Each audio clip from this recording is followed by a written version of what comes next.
Makachero all day, every day. This is a screenshot episode we're gonna be talking about. So there are those screenshots you screenshot on your phone and you look at them later on in life, later on in the day to be advised, to ujiangalia, you look at where you are in life. So Makachero, subscribe if you are watching this for the first time. Subscribe up, follow, and like. Your subscribe is worthless. Don't need to subscribe, just listen, bana. Let's get to it. Yep. So today we'll be using my phone to see all the screenshots that we have gone through. And today, because we were colonized by the British, we are going to try and use English. Mtu akilemewa, shida yake. Now on that note, we can start with, there's one screenshot that I have here that says, so it's somebody talking to his son and he's like, "Dear son, I have one humble request. Please monitor your financial life very strictly because it's hard to find help when you're a broke man. Are you a rich man or a broke man?" It depends what you define by rich and what you define by broke. Nimeonaga hiyo swali sana online. People are like, "Yo, these guys are always talking about richness. Wow, are they rich? Or they just like every day noise about, yo, I'm rich, I'm rich, I'm rich." What do you consider as rich? What do you consider as wealth? What do you consider as a poor man? So being well is a state of like, if you can't afford something, stop desiring it. That's wealth. Oh, Let's brother. say, for instance, you're trying to buy a sneaker and you don't have the money for it. You only have 4,500 Kenya shillings for your rent. Then you go ahead and buy that sneaker just because you desire it. That's not wealth. That's a poverty mindset. To stop desiring things is to become wealthy. You understand what I'm saying? No. To become wealthy is you desire things and you work for them until you make that money. So you work for them. Right now, you're in a state of poverty. You are poor. So buying that sneaker with only 4,500 Kenya shillings remaining, and you buy that sneaker, you're poor. But eliminating all those desires. Let's say, for instance, when you're rich, you buy a lot of stuff, right? Unaenda tao, tulisema hapa makorokoro. Poor people wako na makorokoro mingi people. Rich people don't have a lot of stuff in their house. There's a billionaire who said, when I was poor, I used to spend a lot of my money on bullshit. Right now, I'm rich. I can even afford my own jet. And I don't desire a lot of things. So that's wealth. Having less desires. So that's what I define wealth. Being rich is like you can literally afford anything and you go for it and you buy it. Being poor, you can't afford, like, you're homeless. You can't afford to buy your own self anything. But how many people are like poor to that extent? You know, many people, there are three classes. There is the poor people, there's a middle class. Majority of people in the world are middle class. They can afford needs, but they can't afford wants. So for example, somebody who wants like a sneaker that costs 10,000 bob and can afford a sneaker of 1,000, it means that person, to wear a shoe, they can wear a 1,000 shoe. They don't need a 5,000 or a 10,000 shoe. A 10,000 shoe is a want to them, but the need is the 1,000 one. So most people are like, let's say, in the middle class. But for me, I say if I want something and I can't afford it right now, it's because I've not worked hard enough for that thing. It's like the people who say, yo, the rich do not pay taxes, so tax the rich. No, motherfucker, work hard to get into that class so that you don't pay taxes. But most people are like, yo, watu kona do wanatuumiza kwa hii society yetu jo. Like vile, if you have a problem, Ruto can fly out to another country for medical treatment. A poor man cannot fly out anywhere. Like in the local hospital, no drugs. They are fucking dead. So instead of complaining about those people, get to that class. As in, you be those people, because that's the only way to live that extraordinary life. Yo mambo ya sijui ati a mindset where you chill and you're like, yo, one day I'm gonna make it. Brother, make it today. As in or what other way? As this guy is telling his son, it's always very difficult to find help for a poor man. Kuna msekani kwa naona story leo. The guy who had founded Imports by Cairo with Caliph saying he sunk 35 million, brother. 35 million in that company from 2019 to I think 2022, the end of 2022 or 2023. Bro, wewe ukiweza lose one mic leo, what would happen to you? Umse alisink 35 mic. So it means if you can sink 35 mic, it means you're worth more than 35 mic. Do you recover? Brother, he's resurfacing after 2 years. Hiyo ni kukwambia nini? As in, but huo si mse poa. Si mse poa. As in, mse anaweza sink 35 mic. Bro, 35 mic. Mi nakumbuka Mani Jiji kianza nilisink 1 mic. Nilikuwa nasikia kukufa. Huu ni mzee 35 mic, buda. Caliph has zero amount of money under his name. Caliph ni wale wase wa like, let's found a company where later finances mimi ni jina. And the marketing, it's good at marketing. But if you ever go to start any company, somebody who is not bringing financial muscle should become an employee, not a director, and not own anything in that company. Because ukiangalia most people who work for somebody, they end up misappropriating these funds. Ukiangaliaje, Cairo was in first class, anaenda na mashauri wake. Yes, it's selling, but at the end of the day, we need to sell cars, bana. And it's somebody else money. So if you're going to start a company with somebody, if they are getting a percentage of the company, let them bring financial muscle also. If they're not bringing financial muscle, kick them the fuck out or give them a salary like anyone else. I was looking at that podcast now. I'm seeing there are like, CR12, the one for founding companies. Cairo in that whole episode discussing that story, nu boy wake Clement alikuwa na discuss. Cairo has been involved in like 3 companies. In all of them, he doesn't own, he owns a percentage, but there is no capital he's putting in. What does that mean? What if I'm the founder of the company? The idea was mine. I started the company with a little I had. Then I'm trying to get people to invest in my company. Yeah, I'm the person who's supposed to dictate how many percent you're gonna get from my company. Even if you're bringing $3 million, $20 million, I don't give a fuck. It's my fucking company. It's my fucking idea. So you invest it. I give you 20%. You invest $20 million. You get another person still. So I'm not bringing any financial muscle at the moment. But at the beginning, I was the only person who had the vision to start the company and move the company. I'm the only person who actually have the vision for the company. But that is VC funding.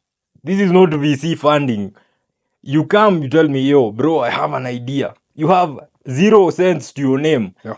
You get, let's say we are 3 people. There were 3 people, 30%, Caliph, 30%. But me and you put in 20 mic. The nigga puts in 0. He doesn't deserve that. At a fake employee, he's not supposed to be an employee.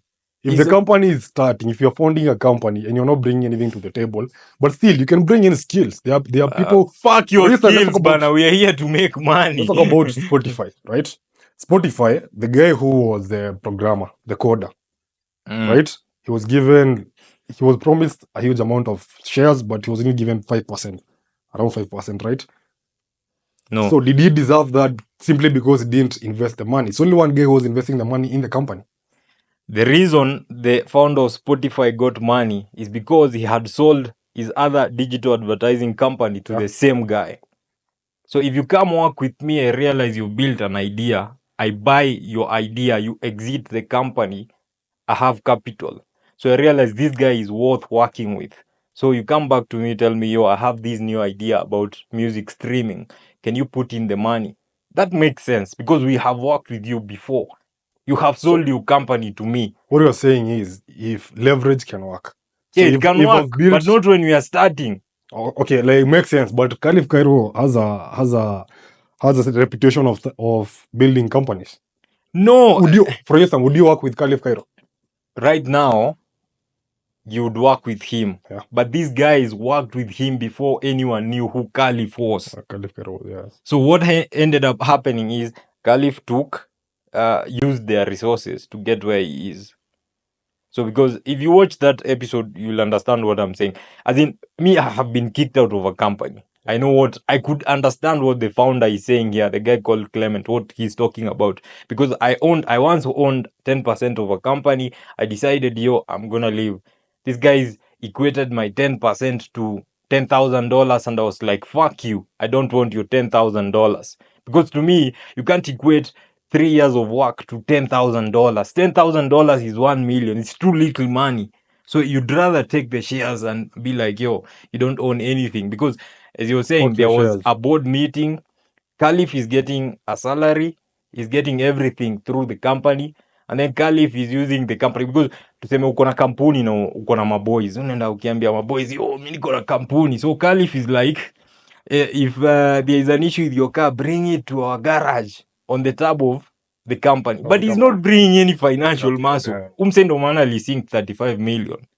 If Caliph angekuwa make a door into imports by Cairo, angekuwa naumwa. But juu hii ni pake ya wenyewe, anaikojolea vile anadai. But then that story could come through to light. It's a good thing. But naweza elewa mse probably alitaka kujinyonga at some point. You bro, 35 mic is a lot of money. Yeah, that's a lot of dough. Like, consider the economy and all the taxes, all the bullshit that goes on in a business, in a startup. It was a startup, right? It was a startup, but they had built. So you know the hardship built that goes something. with a startup.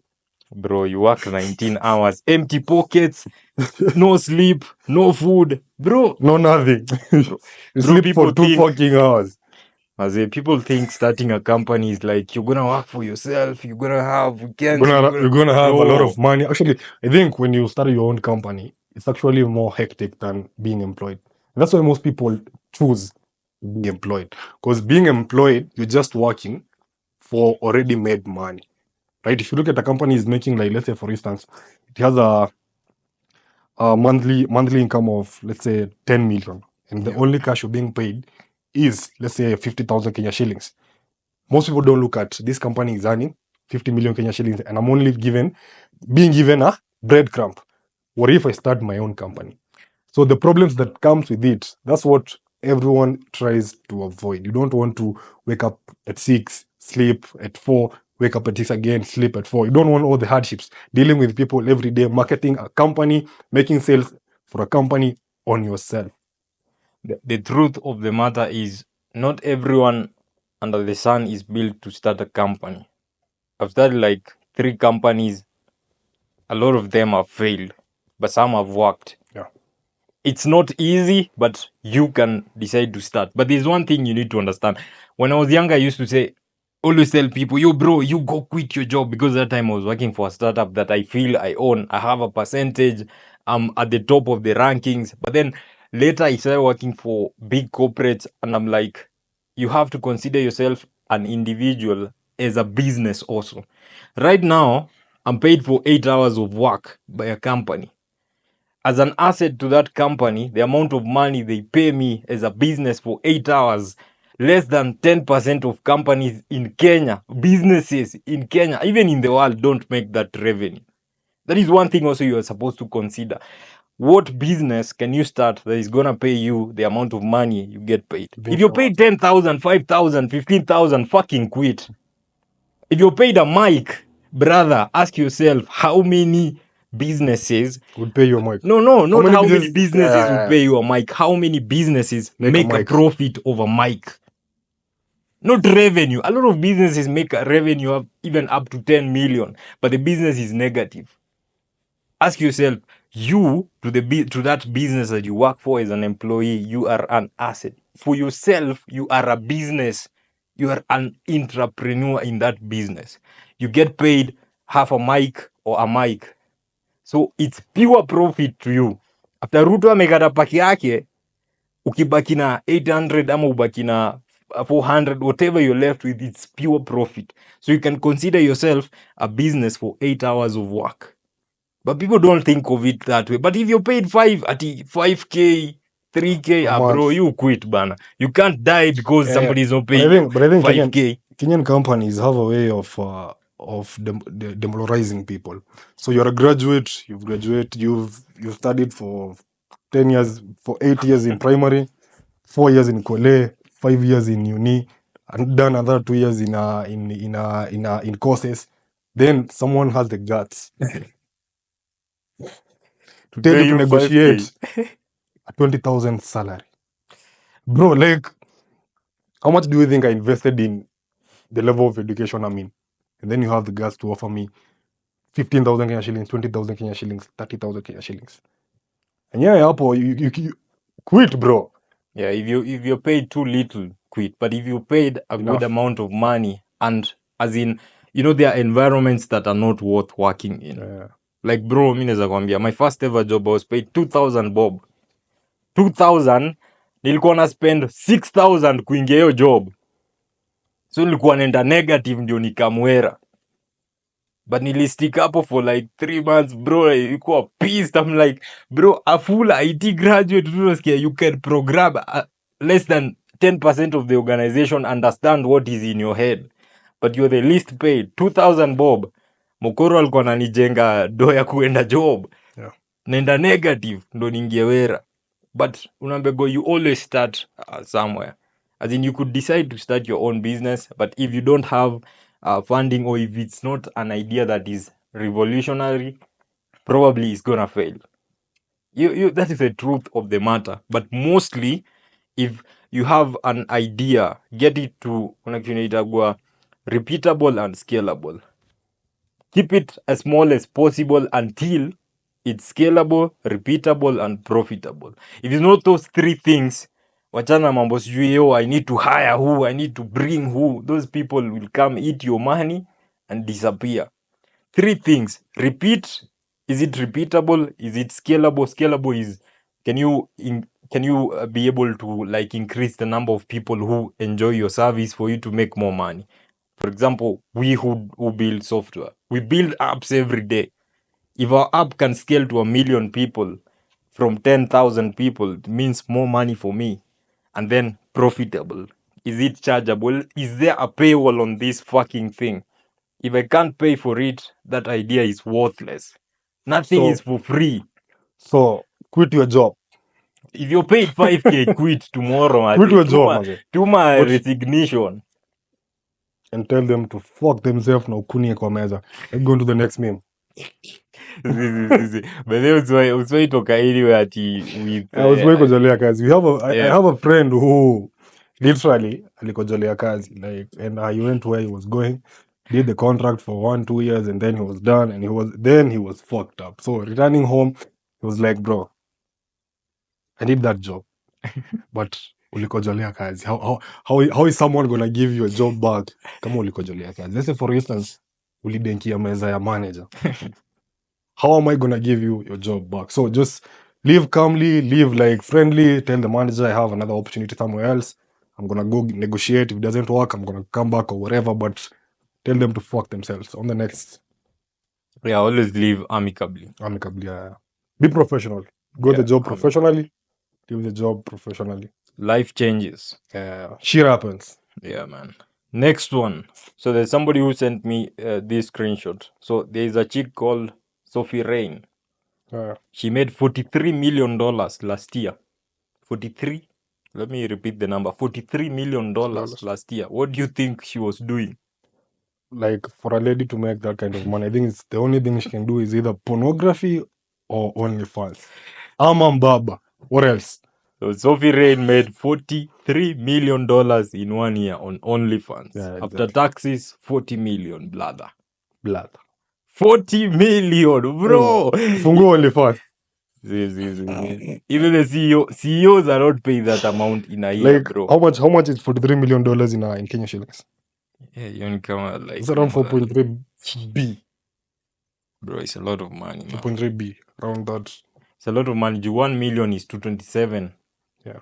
227 million Kenya shillings. So around, like, bro, that's a lot of fucking money. Bro, $43 million. On OnlyFans. And I think OnlyFans, did she do like hookups or just like, it's only yeah. showing. She just posted a thread on Twitter and was like, I made $43 million this year. So there's no like evidence to prove that. And then and then she was like, these are my top guys who rewarded me most. And then kuna Kennedy hapo mwenye alikuwa top kwanza akamjenga 200 ingine akamwambia, that is for you my darling. bro. But you know, men are the ones who fund these things. Yeah, Because first of all, who consume these OnlyFans? If men, your girlfriend is on OnlyFans, who consume that other men, content? Other fucking other men. fucking men. Yeah. So we might be here, yo, hey, OnlyFans. Hiyo mtu mwenyewe amesubscribe hapo $10. As in, with it, I was scrolling on Instagram. So I think most of those people are on Instagram, right? Most of mandems who are on OnlyFans are on Instagram. So I'm scrolling. I don't think who was using my phone because my algorithm doesn't show me like ass or boobs or. Bruh. Listen, bro, like it's my phone. It's my fucking phone. So just Buddha, fucking we listen. know you. We know who is talking. Sikiza hapo. Nani hapendi madem? Who doesn't love women? If you don't love women, raise your hand. As I was saying, okay? So my algo doesn't majorly, but I think pia the algo Sasa, we targets. accept. We Okay, accept. you accept. Sawa. Okay, what I'm saying is, point. I don't know. Like, it just came on my screen. Then I was like, oh, she's fucking cute. She has a nice ass.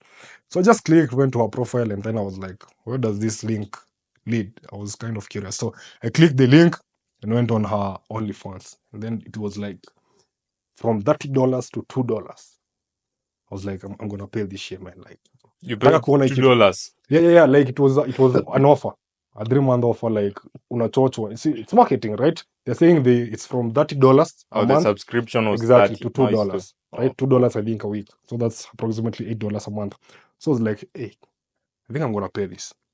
So you So pay. then I was like, okay. So this chick, her name is, let's say, for instance, Alicia.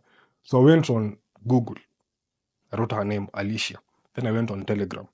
I saw her things for free.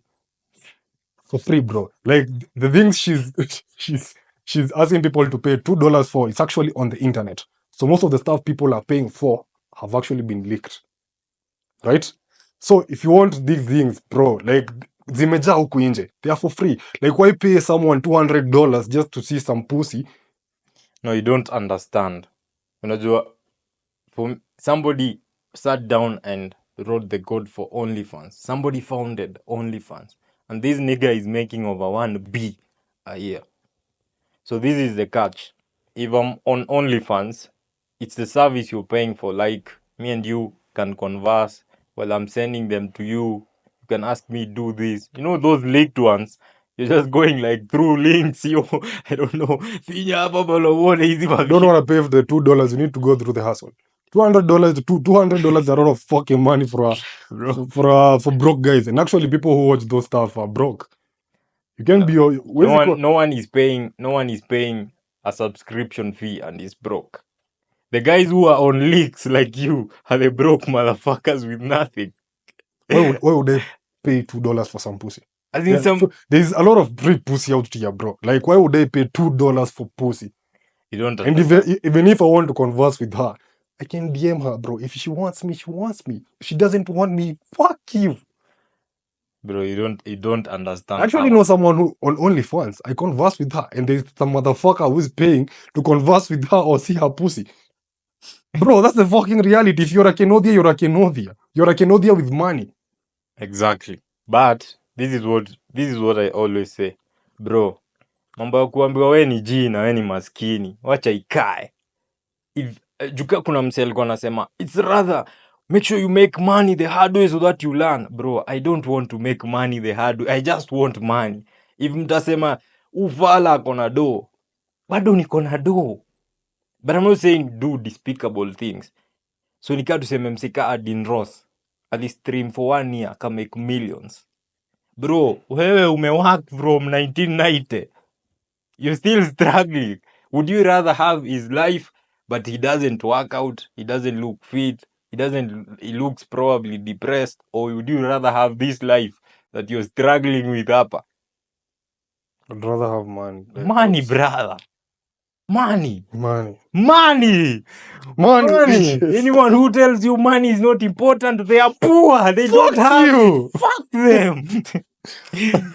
You know the true. Most people, but they hata watu wakisemaje, like kuna wase wanasemaga I'd rather be rich and anonymous.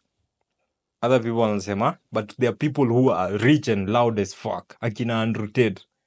rich as fuck, but also loud as fuck. If you ask somebody who is uko down, mwenye ana anything, they will always say, yo, I'd rather be rich and anonymous. But they know the real value of this guy going somewhere na kila mtu ako like, top G, yeah. Buddha, we came to this world to conquer bana. Hakuna haja nikuwe na 1 billion and no one gives a shit who I am. Wacha nikuwe na 5 mic and everyone knows who the fuck I am. Ukiingia place wase wanakurespect the status you bring to the table. Kuna wase wengi hapa nje, they are very fucking rich, but no one gives a shit. Ushaipata na wale wase hata mzee kiingia hoteli no one cares, but mzee ni filthy rich.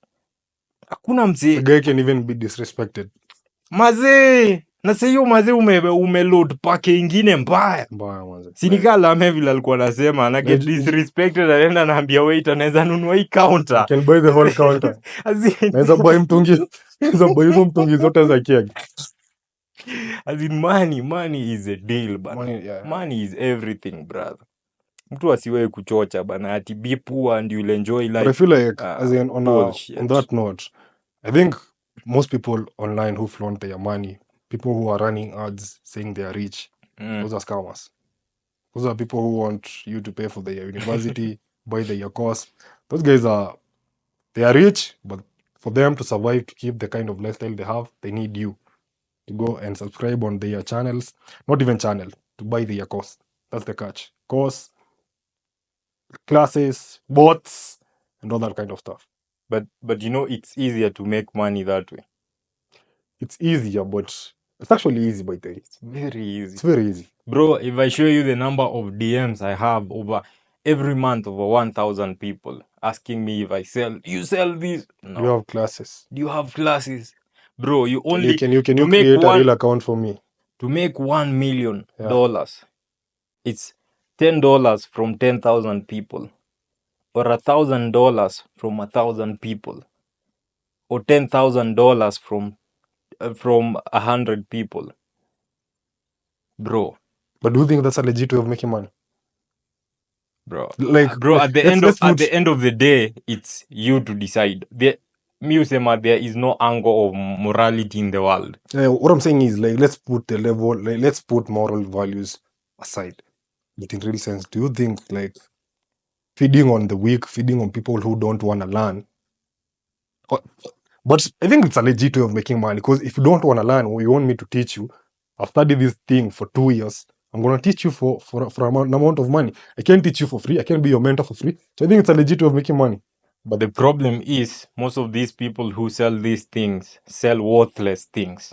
For me, I always say, if there is exchange of value, pay. If I'm giving you something that is worth your time, fucking pay me.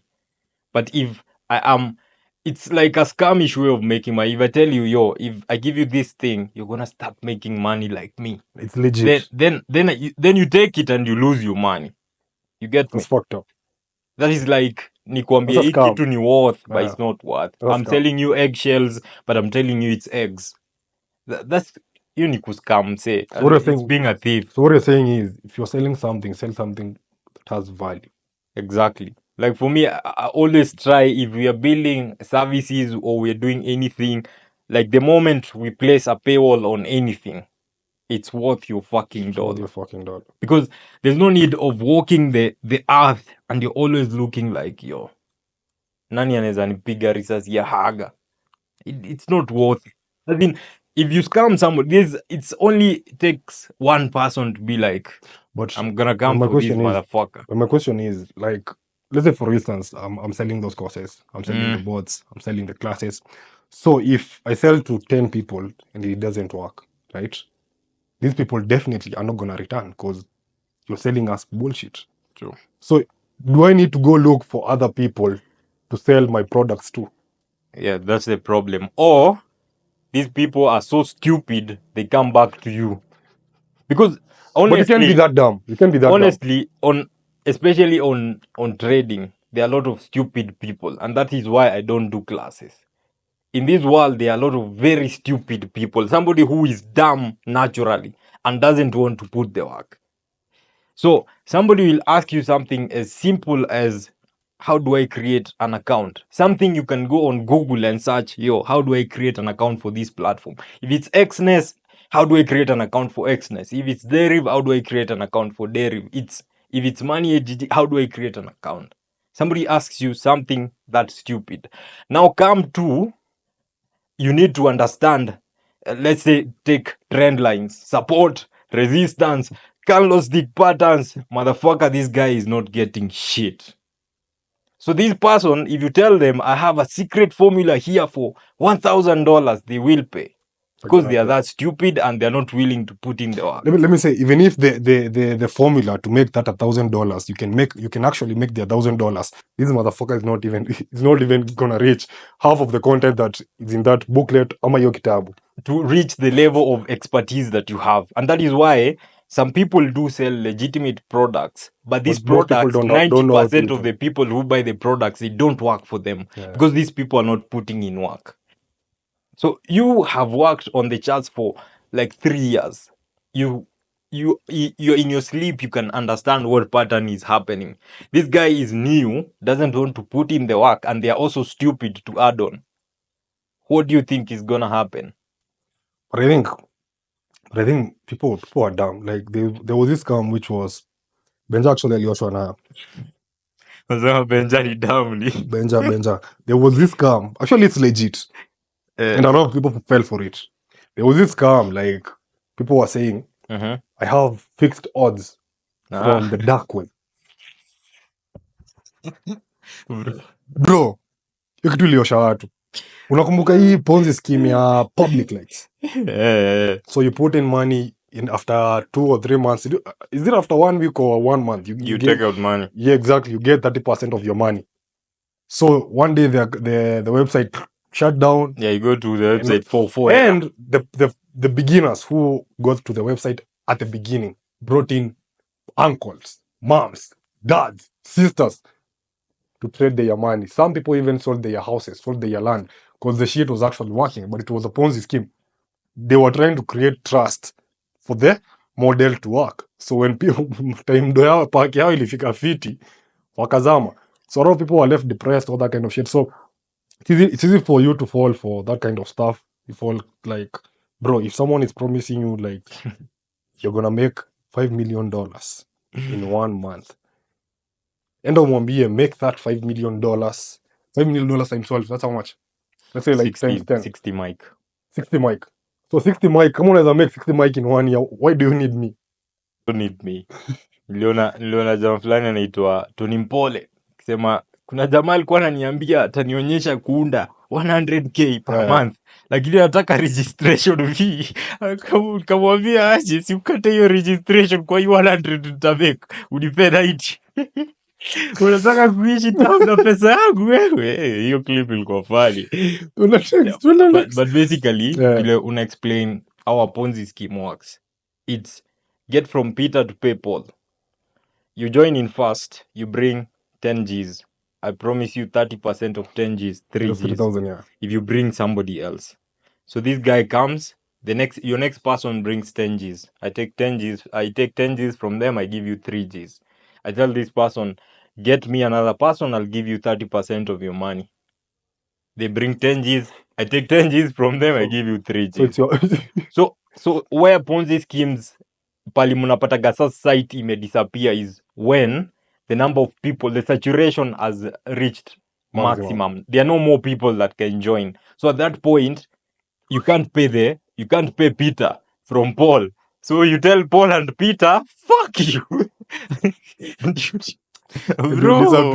Bro. Next one. My boy, Kenyan Prince had this to say.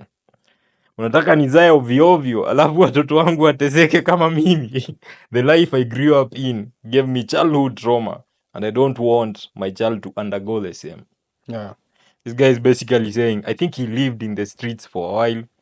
He has struggled. Leo sema by the way scam watu. He doesn't hide. As in, if you umeka do yako vibaya na kuambia later nikuwekee. That is how hata the time Caliph was in trouble, he was asked, what do you think about it? And he was like, bro, Caliph alichukua pesa ya mamwere wenye wameka vibaya akawaekea. As in, for him he says, bro, he will never ever go back to the rags. As in, ndo unaambia go, I have been a poor man and I have been a rich man and I choose rich every fucking day. Mse ameishi in the streets, they'll never ever ever risk it to go back kwa hiyo street. No matter most rich people unapataga somebody is very rich but mkono ngam. Umsi hata hajaitokea hata kienda dubs, hajaijipeleka vake anywhere. Juu anaona kaa kienda spend kaa 30 ama spend so inamrudisha into poverty. Nakuaga pia mindset ingine ya ujinga. Bro, this money, make it and eat it. As in, yes, save for hizo rainy days, their bad days. Unaweza futwa job, business anguka. That stream of income can go down. But it doesn't mean you live a mediocre life and you have money. Ama unasemaje? I think the people who have a bootload of money, me I know a few guys, somebody has a bootload. But the question is, it's not surely a question, this is rhetorical. So we've seen Karura Forest. True. People have been like scorched out their eyes, and balls have been cut and put in their mouth simply because they scammed someone 1 million Kenya shillings. True. Right? Why would I risk my life scamming someone? Let me tell you something. The money that's gonna get you killed, it's not that fucking 50 million Kenya shillings. It's not that 10 million Kenya shillings. It's that 5,000 Kenya shillings. Bro, kuna mtu utapata mse- 5K anaweza haya assassin. Bro, acha nikwambie, let me tell you something. Someone, for instance, Mimi niligo kwa more than 250 Gs. it's not hiring an Just kuhaya assassin. it's not hiring an assassin. Most people who invest that kind of money, who are willing to give someone like Kenyan Prince their money to manage their account, they are that dumb and they have other money, right? So I'm sitting here with my 5,000 Kenya shillings or 50, let's talk about 50,000 Kenya shillings. That's my savings. Nimeingia mjengo, nimesave nini, nimeweka 50 yangu safi bro. Naona hii manze nikipea Kenyan Prince nitaomoka. Bro, Then I 50 give you my money and you fucking block me. I'm gonna come nitakukujia. I'll come for you bro. But the truth is 50K haiwezi kutoa kwa umaskini. We bana, if for a whole year, if for a whole year una save 50K, bro, your Skia. problem is not your problem is Ngoja. you have less money. There are people who invest $1, $2 on forex trading and on dairy. What are you telling me now? I say wanafikiria wataomoka. I'm talking about 50,000 Kenya shillings, bro. That's a lot of fucking money to a lot of fucking people. Bro, What I was saying is, Kiza, what I was saying is, come on, I say 50K for a whole year. Brother, bro. your problem is you're not making enough money. Let me finish- 50K mwaka mzima. Let me finish my story. So I have 50. That's a lot of fucking money to a lot of fucking people, bro. Unalipwa nyumba 100. You're paying house rent for 200 Kenya shillings. And then you have like 50,000 Kenya shillings. How is that not a lot of money? That's a lot of money. So it depends. So what I'm saying is, where you're coming from. no, it's not where I'm coming from. I'm talking about people out there. Bro, People are broke. bro, chweza. Bro, listen. Bro, Like, unajua. I know your mindset is unafikiria mambo ya mamic. Acha nikwambie. We're talking to an audience who does not. Acha nikwambie story. Unaona the time tulikuwa Diani. Yeah. Unajua tulikuwa tuna spend more than 50 ngwizis a day. Yeah, exactly. I know, bro. See, bro, tulia nimalize story.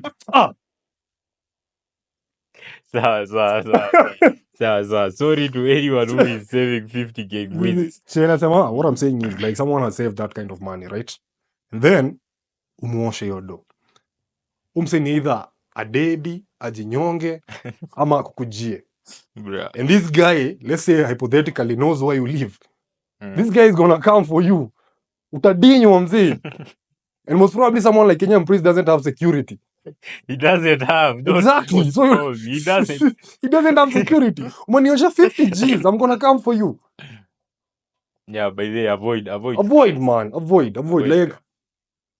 Like you're gonna. Ulikuwa unasema. There's no But need how to- much are we spending on a day? Bro. Like I was estimating like 20 to Waste 30 Gs door. a day. To waste door. But now, this year, because of how 1 million. difficult it has been, tutaenda ingine mbaya. Mpende msipende, msubscribe, msisubscribe, we don't give We don't give a shit. Bana, make money, enjoy money. Anyone who tells you, but by the way, acha nikwambie, you'd rather have 5 million ama 5 mic at 25 than a billion at 70. At 70, your dick doesn't work. You can't move. Ukipanda stairs mbili unahema. Bro, You're a dead man walking. ndo maana nawambega bana, spend your 20s. Sisi tuko 26. Bro, spend your 20s working day and night kumekipake. Because kuna age inafikaga and you see men getting disrespected. Juu umefika for a fire and you have nothing. You're broke. But me na understand the level of as in wasi wenye wanaumia hapa nje. Life is difficult, yes. But pia some difficulty is brought by people themselves. Vile Kenyan Prince anasema, he has no money. Ama you have no money. You go marry a chick, you go get a kid. Bro, you're gonna die bana. Utakufa umaskini jo. Because by the time a kid gets to 5 years, they go to school. School is school fees, chakula, food. After amemaliza akifika class 5 hivi boarding school. Akifika high school, boarding school gani? Bra, utakufa bana. Unapeleka mtoi boarding school. Tulienda boarding at class 4 buda. Yeah, simply because like your parents made the right choice. Bro, you're fucking broke. Unapeleka watoi boarding wapi? Where? Wewe maskini. Wewe boarding unajua hata ni nini? Define what is boarding school. Bro, but hey man. Mungu awasaidie msiwaisota. Hizi clips zenyu zitapuliwa bro. Hivi ndo Cairo alikuwa anaambia watu. There's a joke our producer was making. Makachero. Unaongeaga bupu. Mzee siku moja atakupiga picha kwa macho. Aiyeone. Sinaambia hiyo day hujahaya jo. Hiyo day pakiko chini kidogo. Bro, live life unapologetically. On to the next. So there's this notion of on the same topic of money. Money is already printed. It's just your job to make that money. Isikio kitu. Like as in do already iko kwa dunia. Ni wewe uiweke kwa mfuko yako. Ndio maana unaambiwa money is a mindset. Making money is not a job, it's a mindset. Because if you're living your every day of your life ukifikiria how do I get money from one person to myself, at some point you're going to make that money. Mimi nakumbuka when I was nikiwa startup, bro, founder tunabonga neno na yeye anasema amefika. Bro, mimi niko like I'm 22, I'm broke as fuck. But ukienda pale LinkedIn inasema CEO and founder. I'm like, bro, this is bullshit. As in, for me, it has always been how much more money can you make? I have a number. Even though mimi nililearn from reading books, podcasts, nini, always have a limit. For me, my first goal is $1 million. I don't have a mic dollar. I have more than a mic. A mic Kenya shillings is worthless. It's bullshit. A mic dollar. After a mic dollar, 32 mic dollar. Bro, anything above 32 mic dollar na sped ama na kojolea ama na pilka charity, as in, bro, if I get 32 mic dollar, me I'm done. Bro, I did not come to earth to only work and die. You know, nagawazai wetu at 60. My mom is like 57. Amebakisha 3 years to retire. Yes, of course, she has money, she has lived well, nini, but I'm not working to 60, bro. Namwambiaga hivyo, ananiambia wewe ile bangi unavuta uachane. But as in, our parents don't get it, bro. You're living in a different world. Bro, imagine from 20 to 60 every day unaamka na jembe kwa mgongo. Dead. 40 fucking years. Then unaanza kusema sasa I have saved enough, wacha nitembe Dubai, unaenda unakula mushrooms, kidney ina fail.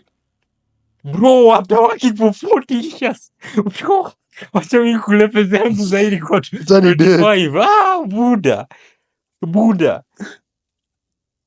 40 fucking years. 1, 2, 3, 4 decades of working. Alafu ukiwa 60 uko kwa machine za dialysis, sijui chemo, nini, bro. Live your life, enjoy your life, bro. Mtu asiwahi kuambia shit. Like do everything They like ukifika when you're in your 60s and 70s, you don't have anything else to do. Bro, true. Kuna wasema they unaona they have never traveled, they've never done anything. All they did is they worked all their life and they raised kids. But you know, you're talking in our own perspective. I think there are people in Kenya who even have money, but they don't know even around Kenya. Bro, kuna msee hata Yeye anajua tu Nairobi. imagine na uko na Uko na 50 pake. mic kwa bank. What for? You only know to move from your apartment in Nairobi to your land in Kikuyu. Bro, it's worthless. It's money. Everything is vanity, bro. Enjoy your money, bro. If we make Enjoy what 1 you can. billion mic dollar this year, bra, hata tunaweza zima kamera, bra. Unacheza man, ati mzee anakwambia wait till 70 to make a bro, we kufa bana. So kuna hii nini kuna hii moja niliona mzee akisema if I have forgotten to check on you, you do check on me. We are both using phones. Stop acting special. Na hii ndo Well- kitu ina happen mostly in relationships. Like, we're talking about, as in, it doesn't matter if it's a It's a friendship, it's a a friendship relationship, or- whatever. But why would I check on you if I don't want something from you? That's No. if you want to know someone is close to you, you can wezi maliza 1 week if you're not talking to each other. If tukimaliza 1 week, 2 weeks, 3 weeks, 1 month, a year, then you want us to link up, bro. We're not friends. Let me ask you one thing. Like, for example, how have we stayed in touch for 10 years? I think simply because like Buniambia by the we have like Because we have something that is worthwhile that we are doing. If me and you are not doing anything, why the fuck do I need your number? Yeah. Bro, nakupigia tunauliza na nini? As in, this world man, if we're not doing anything symbiotic, si parasitic. Unajua kuna wasema they are leeches. As in, every time they want something from you, they never give you shit. Kuna wase kama hao. But if it's a symbiotic relationship, like for example, nakumbuka tukiwa kampo, we started a software company. An internet company fell like a motherfucking ball.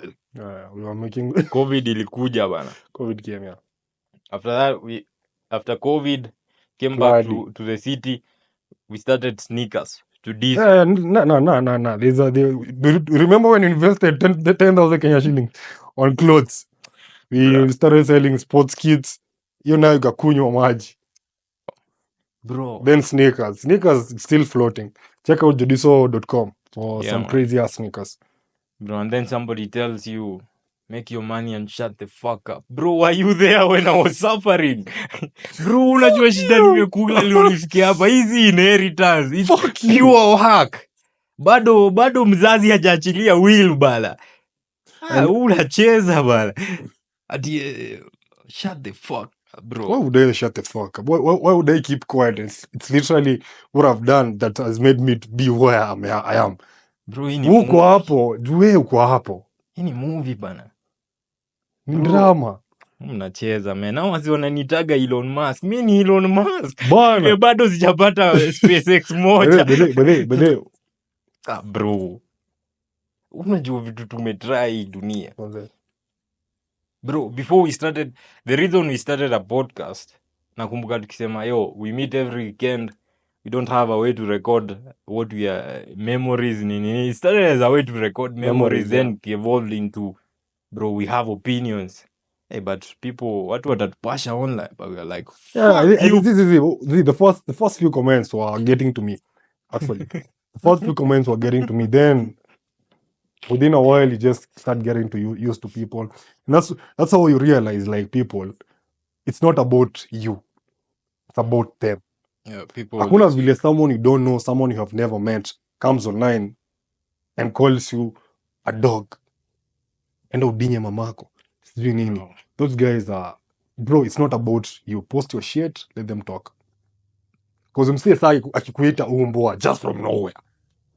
Kama me, I don't understand. Izo, like, you just, like, somebody gives an opinion about something, then hapo randomly on the comment section, wewe.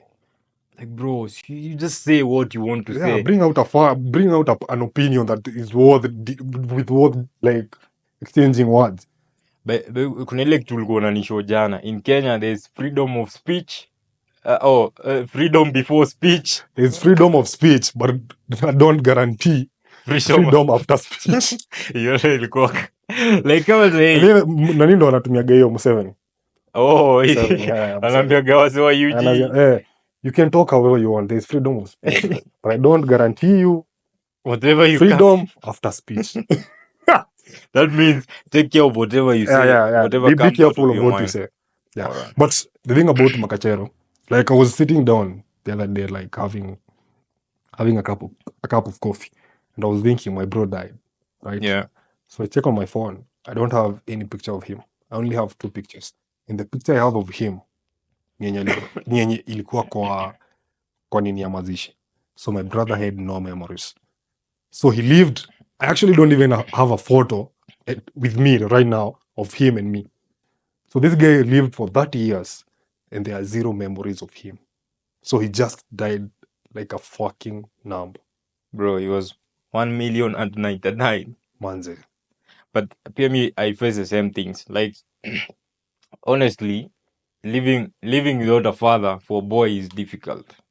Sometimes I sit down like, if my father had a Facebook account, what would be the name? Bro, I go search all those fucking names. I can't find him. You're like, I just wish, man.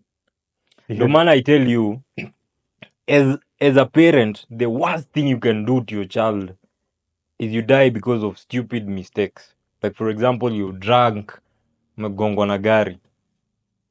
Bro, die because of natural causes. Die because it was your time to die. But don't die because for me, honestly, I blame my father for his death. Because he died, he drank and became epileptic. He fell, cracked his head, then stayed 2 weeks, and then kaput. If you're not drunk, that would not have happened. But I also blame me not being smart enough because I was the one who found him. I'm the one who found him like lying there, and I'm like, yo, this nigga doesn't look okay, looks okay. But me nimtoi, I'm like 14, 13 there. So I was like, probably ni zile vitu zake. But he ends up going up to the evening, and now the evening when my mom's is like back, hey, something is wrong here. But bro, but if you're dying, die for something worth dying for. Kama uko jeshi ama nini, bro. Like you're putting too much pressure on, like saying you blame him. You know, my brother. Let me tell you how my brother died. Right. So we were living on a Konaishi ploti, a 3-story building. So it has 1st floor, 2nd floor, 3rd floor, and 4th floor. Right. So there's a way you can climb. So nilikuwa naishi kwa balcony. So I was, when you're a kid, when you're class 7, class 8, I think I was not in college. I was in high school. Was I? I don't remember, but I remember I was in college actually. Yeah. I remember my brother was using my laptop for his jobs. So mahali nilikuwa napandia nikitoka ball zangu, nikitoka sherehe zangu, Mukoro alikuwa anajua, Mukoro alikuwa anafunga mlango ya mbele. Right? Ama labda alienda job, akaacha amefunga na padlock. So mlango ya balcony nilikuwa always I make sure it's open. So na climb to the 3rd floor. Right? So mimi napanda naenda hadi kejani. So my brother came drunk around 11. Na mimi ndo nilimshow hiyo panya route. I was the person who showed him how to climb. Then he climbed while he was drunk and slipped. And he died. I can't blame myself simply because I showed him where mahali pa kupitia. For you, it's understandable, but for me, I live my life knowing he was a fucking problem. No, he's not like a problem. Like my dad was a cool dude. Like everyone, like he brought the problem to himself. Yeah, like ni zile shida unaweza you can avoid. It's avoidable. Bro, we would have lived like kings if my father was alive. But I had to start working at 20 to get here. You get me? Yeah. As in, bro, if my father was alive, he probably would be at a B. But he was not there. Out of something that he could have avoided. Ni kama the same way, like, let's say when I was dating a toxic girlfriend, she comes to my house, tries to poison us, and then picks a knife, and I sit there like, kill me. Bro, that's the same thing Ali do. As in, for me, I know, kuna time uka hivi najiuliza, bro, like, I wish ningekuwa tu, there is a way to call somebody umuulize, bro, uko wapi? Hapa naweza do nini? You know, like my brother, if he has a problem, I've probably gone through what he will go through. It definitely Because has. he's 4 years younger than me. But me, I'll have to ask a stranger. And there's one thing my mom always tells us: never ever trust anyone under the sun apart from your own brother. Because everyone else Will fuck you up. will fuck you up. Madhangu immediately my dad died, aliniambia hivyo. Trust God and yourself And your brother. and your brother. Anyone else. Fuck him. Na nakumbuka tushaifight na bro yangu mdogo when he moved in with me. Ile time his friends were like some queer dudes, wasi hata mjuani, like mzee anakaa mkwenyu, anakaa hadi na mtoi. Na familia. Na namwambia, bro, you don't know hii Nairobi, trust me, nimekuwa huko. Shamba la He's mawe. like, bro, unanikazia maisha. I'm like, as in hapo ndo sometimes you step overboard. Akuwa like, cheki nani, itabidi utulie. But most of these things would have been avoided if only this nigga was here. But he's not here. You got, Life is hard sometimes, bana. you need to most probably he went through what you're going through right now. So like it's like you are repeating, because Yali go through the same process and he was actually there. Then he fucked up. But he's not here now. That is, unajua bro, kuna time nakaga hivi like nakumbuka when hata juzi when somebody was using my name Manie GG to scam people, and I'm like, probably somewhere my dad registered a company, tried something, and he could know how to navigate this. But at the end of the day, what ends up happening, unakaa tu hapo kwa desk yako, you find a plan, you find something to do without any precedence. Unajua kuna hiyo kitu inaitagwa historical precedence. Experience, yeah. Yeah, like mostly if it's women, I know more about women than my brother. If my brother has a problem with a woman, I'll tell him, bro, this is not the way to go. Hapa unaenda kwa shimo.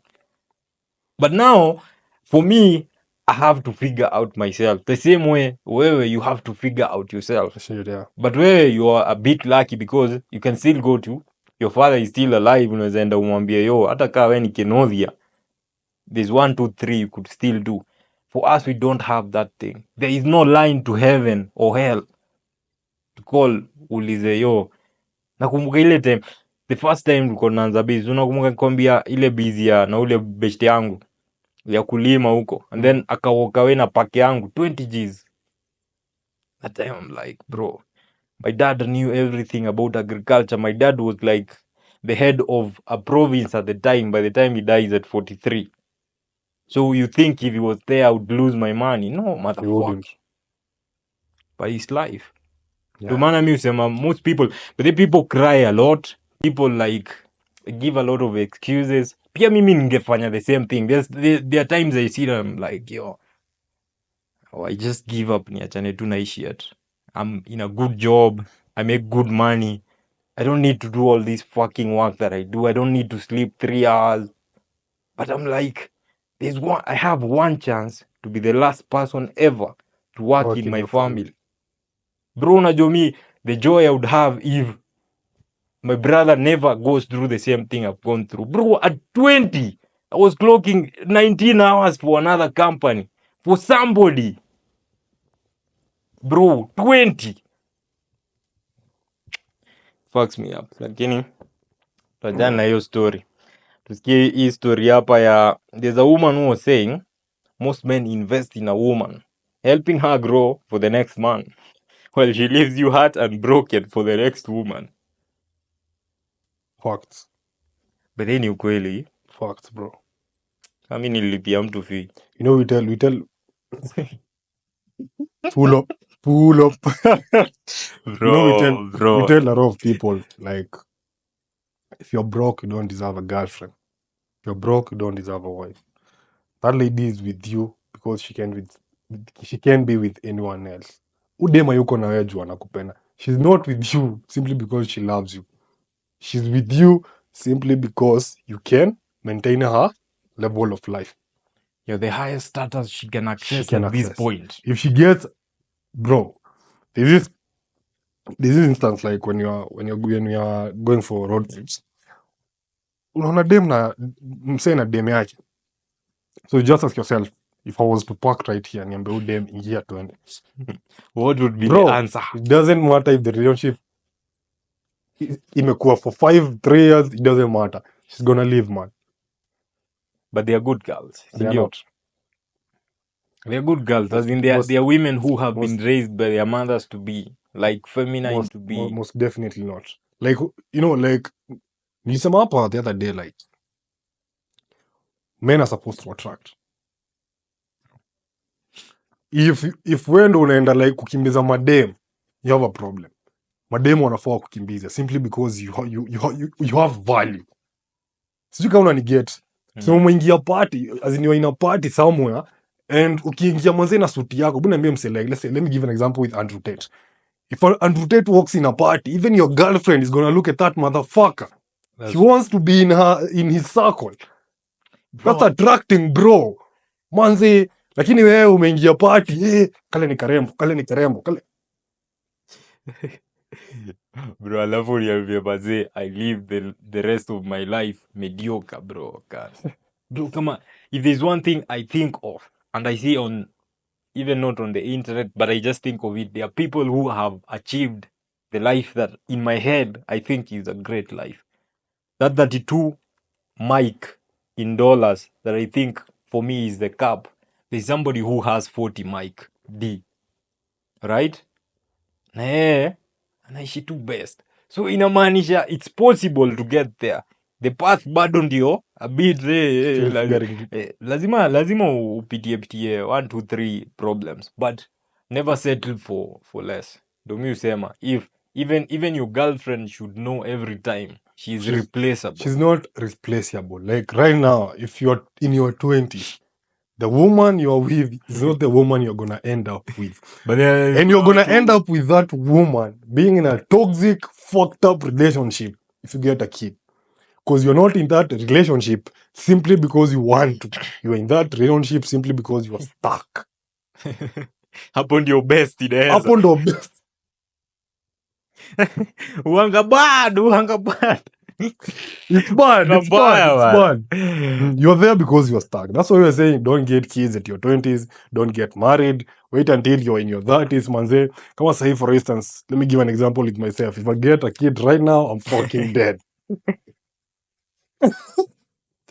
So let's say, for instance, if right now, with all the time I've had, like from my 18th birthday to right now, all that fucking time I've had, kama mpaka sahi sijaomoka, what if I had a wife and a kid? Bruh. Ndo mi uangalia, like, before even you get a girlfriend, foga kujiuliza, what other expenses is she coming with? For example, let's say if I spend 10,000 a month, will my girlfriend bring an extra 10,000 expense? And can I handle these 20,000 expenses a month? If I can't, adios, muchachos. See you on the next one. But me usema, interact with these women, learn how women act. Be with a few, because fuck as many women as you can. Because imagine at 35, you've never been with any woman, bro. Even if you have money, 35 a virgin, bro. You've never met weirdos, bro. Ujaipata na mse, yani ni mse fala tu. Kuna wase kama hapa inze 35 and you're, bro. Kuna watu kuna wanaume wanaumia mse. If you're 35, kuna wase wanaume, hebu imagine kama wewe. Bro, you're a 35 with money and you have no social skills at all, bado utakuwa tu in the same miserable life. Kwani huwezi buy? Unajua unajua kuna kitu moja mi think about, as in if you're paying, of course we are all paying, Yeah. but if you're paying for a woman to be with you, there's no authenticity in it. So you'd rather be a virgin? Ego. I'd rather ni Zizi, hebu imagine ushaikuwa na dem, as in you're putting no effort into the relationship but yako 100. hivyo ndo inafaa kuwa. So unaona nasema like men are Yeah. supposed to attract. It's supposed to be that way. No, So nikwambie, I- if as a man you invest 100, you're fucked. No. In every relationship, there's always one person who invests more than the other. It's gotta be the woman. All right, it's the woman then. But what I'm saying is, for any relationship to work, there must be a balance, checks and balances. You can't be like, for me, honestly, all my relationships have failed because I don't put anything in. Like me nakuaga tu, I don't give a fuck. If you want to leave, leave. If you wanna stay, stay. So that is why most of mine fail. Juu like for me, I'm more into nifanye job kuliko ni come to the date, and then the woman is like, yo, si kuna do twende date dada. Like, it's not, the problem is not the money, the problem is this other guy is not invested. So una get, But if like your girlfriend is sending you pictures of, we can go to this place, we can go to this place. but Una I think like, if your woman is like smart enough, she would understand. Like why would I stop working to come and see you?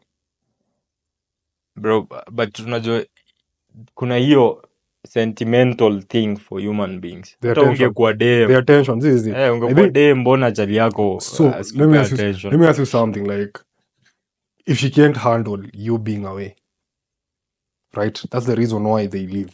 So it means ile time utakuwa occupied, she's gonna be fucked. But then ukweli, a woman should understand, it's not every Exactly. time you're gonna do Netflix You go- and chill. A lot of times I'll be working, a lot of times I'll be busy. But Yeah, there are and I'm times, working to provide for us. but hebu nikuulize, naonaga like for me, if I decide to go to a date, I'll put my phone away, I'll put my phone on flight mode. Naonaga wase wengi wanaenda dates, they still have their phones, big, as in bro. you're not there. Would you rather I go with you 1 hour, full 1 hour, full attention to you, ama tuende hizo like sijui 30 minutes Netflix and chill, I'm with my phone, sijui nini? I mean, Sieri tu nipene hiyo dedicated of- attention. the kind of date like I actually take women, or I'd go with a lady I like is I prefer going on a kama Karura, Nature, is on nature. going on a hike, yeah, because definitely she's gonna be you're both gonna be bonding and you're gonna be doing something that amko kwa simu. Hakuna vile Ndio unaweza kuwa- umesema don't Ngoja, invest. hakuna vile unaweza hike. Hebu sikiza mzee, lazima invest ndo Mzee, upe. double standards, double Ngoja mzee, standards. sutulie mzee nimalize. I've been in relationship before. I'm now talking about relationship. If I were to take Or when a you are woman for the Kenodia. best date, you know the other thing. If I was to take a woman for the best date, I think on a hike hakuna vile ataingia kwa simu and anapanda mlima bro. So ni anakwambia baby nishikilie. Your strategy is to overwork them Not until they overwork them, cannot like, fit. hiyo siku unafikiria kama mjini, hiyo siku overwork. Like that's enjoyable, you connect with nature, you Yeah, it makes breathe in some air, like she works out. Unaweza kaa na dem kwa nyumba, kazi ni kukula makriba, mnaenda mnakula kempiski, sijui makebab nini, dem atakuwa fat bro. No, like you take care of yourself. There's one girlfriend I used to have, and she used to ask me this question: if I got fat, would you leave me? Like, maze inakuacha bala. You're gone. Kile naona hapa ndo la like bala. Hii mambo ya kuambia mzee ati anakaa waru, unamwambia naweza Fit. kupenda hiyo. Unakaa waru bala. Kuna mtu anapendaga roho. As in, bro, you wake up fiti, man. As in, there is something called market value, bana. Of course, I don't want you to be replying to other men, but I want men to be attracted to you. Ndo pia nione niko na kifaa. Umebeba kanono hapo bana, z. Ama unasema kanono best. Mimi bro. As in, at the end of the day, if you're fat, you're ugly. I'm not fat. Why would you be fat? That's the exact thing I ask myself. Mimi, in my home, kuna gym kwa balcony. and then I have a fat girlfriend. Bro, I'm fat, Doesn't man. matter. I'm Like you fat. don't have the time to invest in yourself, Exactly. So how will you invest in our in our relationship? relationship. We ni chi, umethink. Skia hii next. Immortal. Chris Brown had this to say: girls want a man that all other girls want, but then when they are with the man, they get mad because all the other girls want you. Unaget kitu anasema? And we get nika vile, like when you're in a relationship, you want to be single. Badly. Then when you're single, you want to be in a relationship. Badly. But then, It's a dilemma. It's always a dilemma. nini will happen? As in, inakuwaga tu dilemma. Like, as in, you're trying to enjoy both. Like, let's say, for instance, when you're single, you enjoy the freedom, right? You enjoy, like, staying alone. Like, you have alone time to think. You can go anywhere you want. There's no one who is bugging you. But on the other side, they are bugging you. They are doing everything, but still, they are giving you comfort.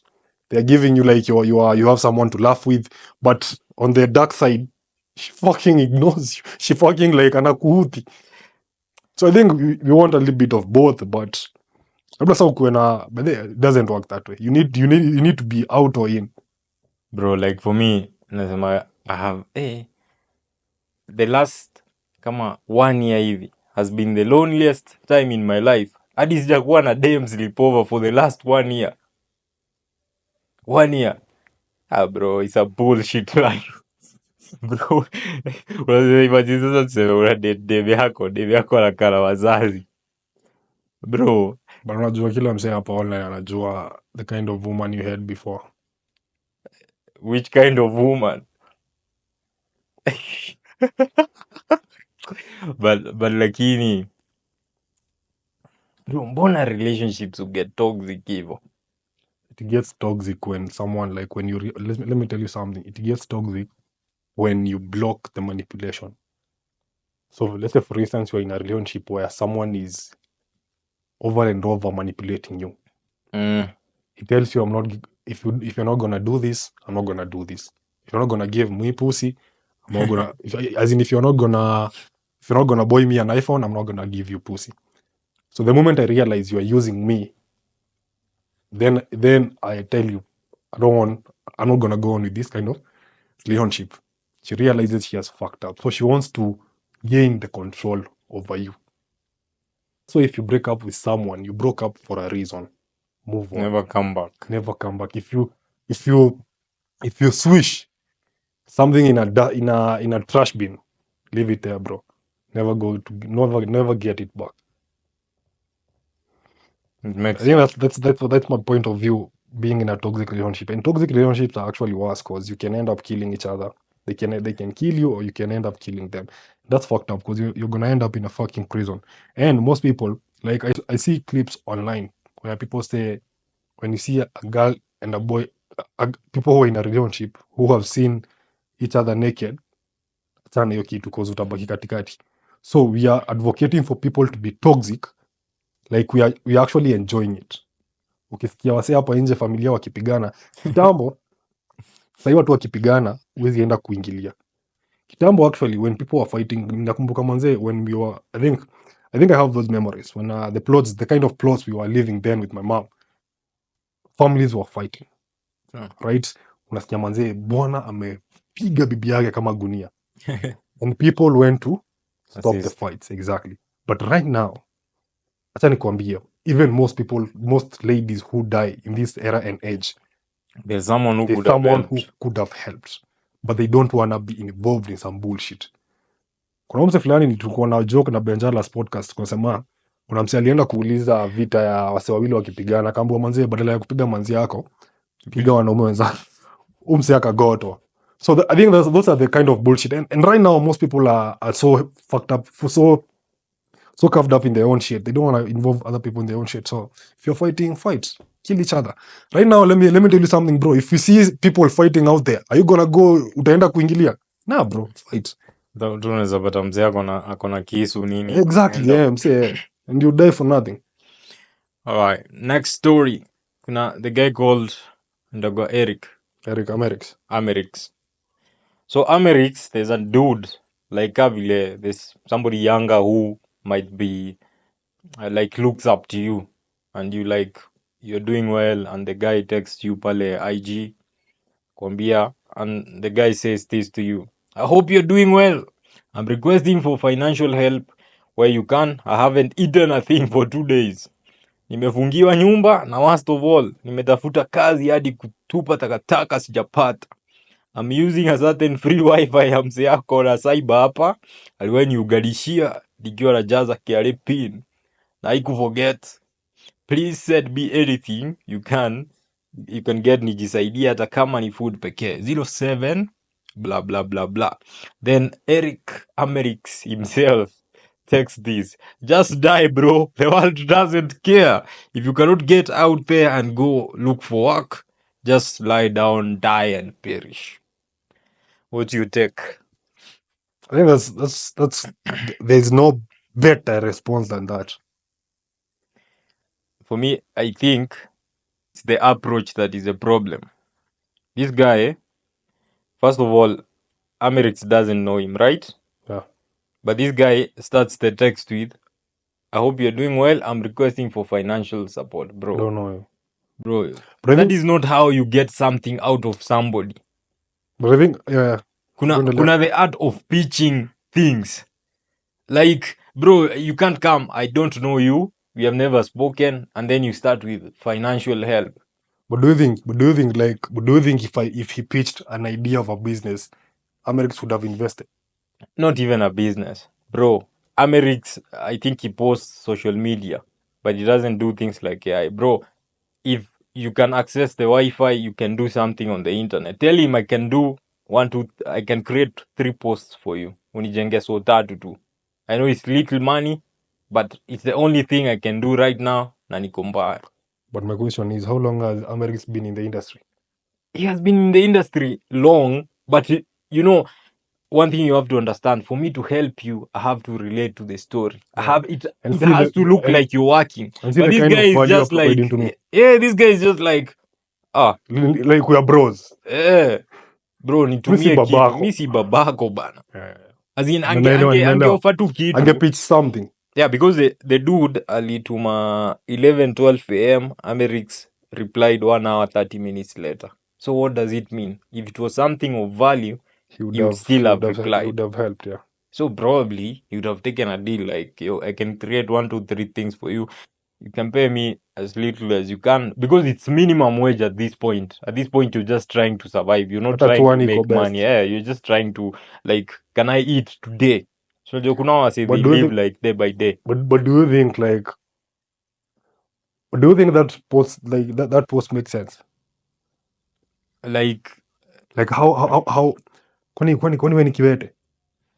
exactly his Hata point. That is like- what Amerix meant. As in, bro, you are a man, no one gives a shit. Go work. That is what Amerix wanted to relay to him.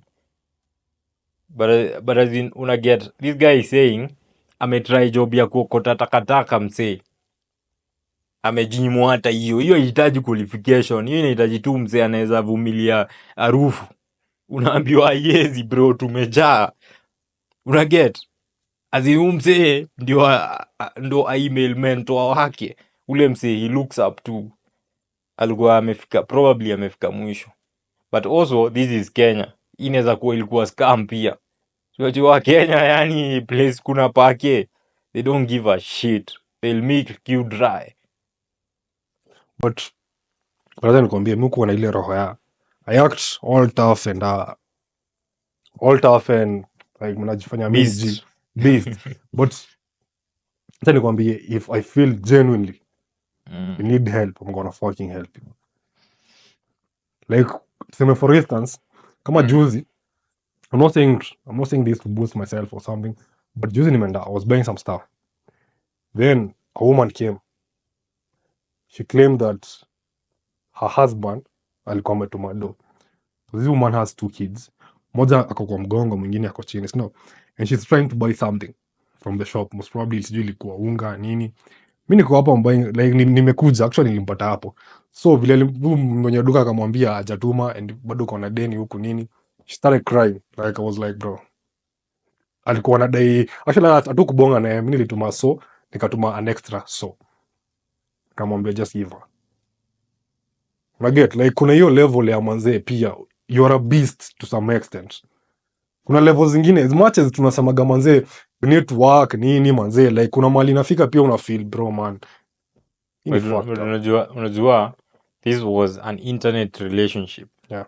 It's an internet interaction. On the internet, you No one only knows you. read cues. Exactly, yeah. So You pale hakuna can't be emotions. sure. Yeah, you can't be sure this guy is trying to scam Amerix or is genuinely having an issue that might need sorting. So Because if- your life queue ulikuwa na umadhe hapo, you can see You can you see can and see the naanza turmoil, you kuomba, can see yeah, the you can pain. see the pain, yeah. Yeah, so there you can help, bro. Lakini sasa on the internet, bro, there's There are a lot of scams. kuna There's no way, mahitaji there's no sana. way to prove that this guy is actually broke. So the only way he would have gotten money, or the only way to get money out Provide of somebody on the internet, especially somebody who is doing better than you, is to provide something of value. If you can't provide anything of value, bro, fuck you.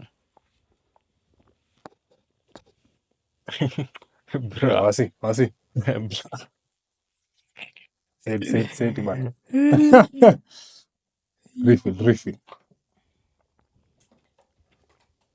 Skia, there are a lot of people who quit even before they try. So there's somebody who had posted this, bro, apply for that job even if you don't think you meet all the requirements. Let them disqualify you. Never disqualify yourself.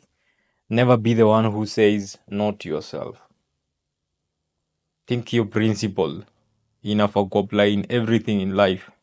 Even women, money, businesses. Never say no to yourself. Ndo kitu mimi nimekuambia tukitry everything. We would rather fail because we tried than fail because we never ever did it. Kuna kwaga na ile regret fulani ya I never did anything. Unajua kuishi na what if. What if I did it? What if? What if I What if? tried? Bro, sahi we will never say what if we started an internet company because we started and it failed. So we moved on with life.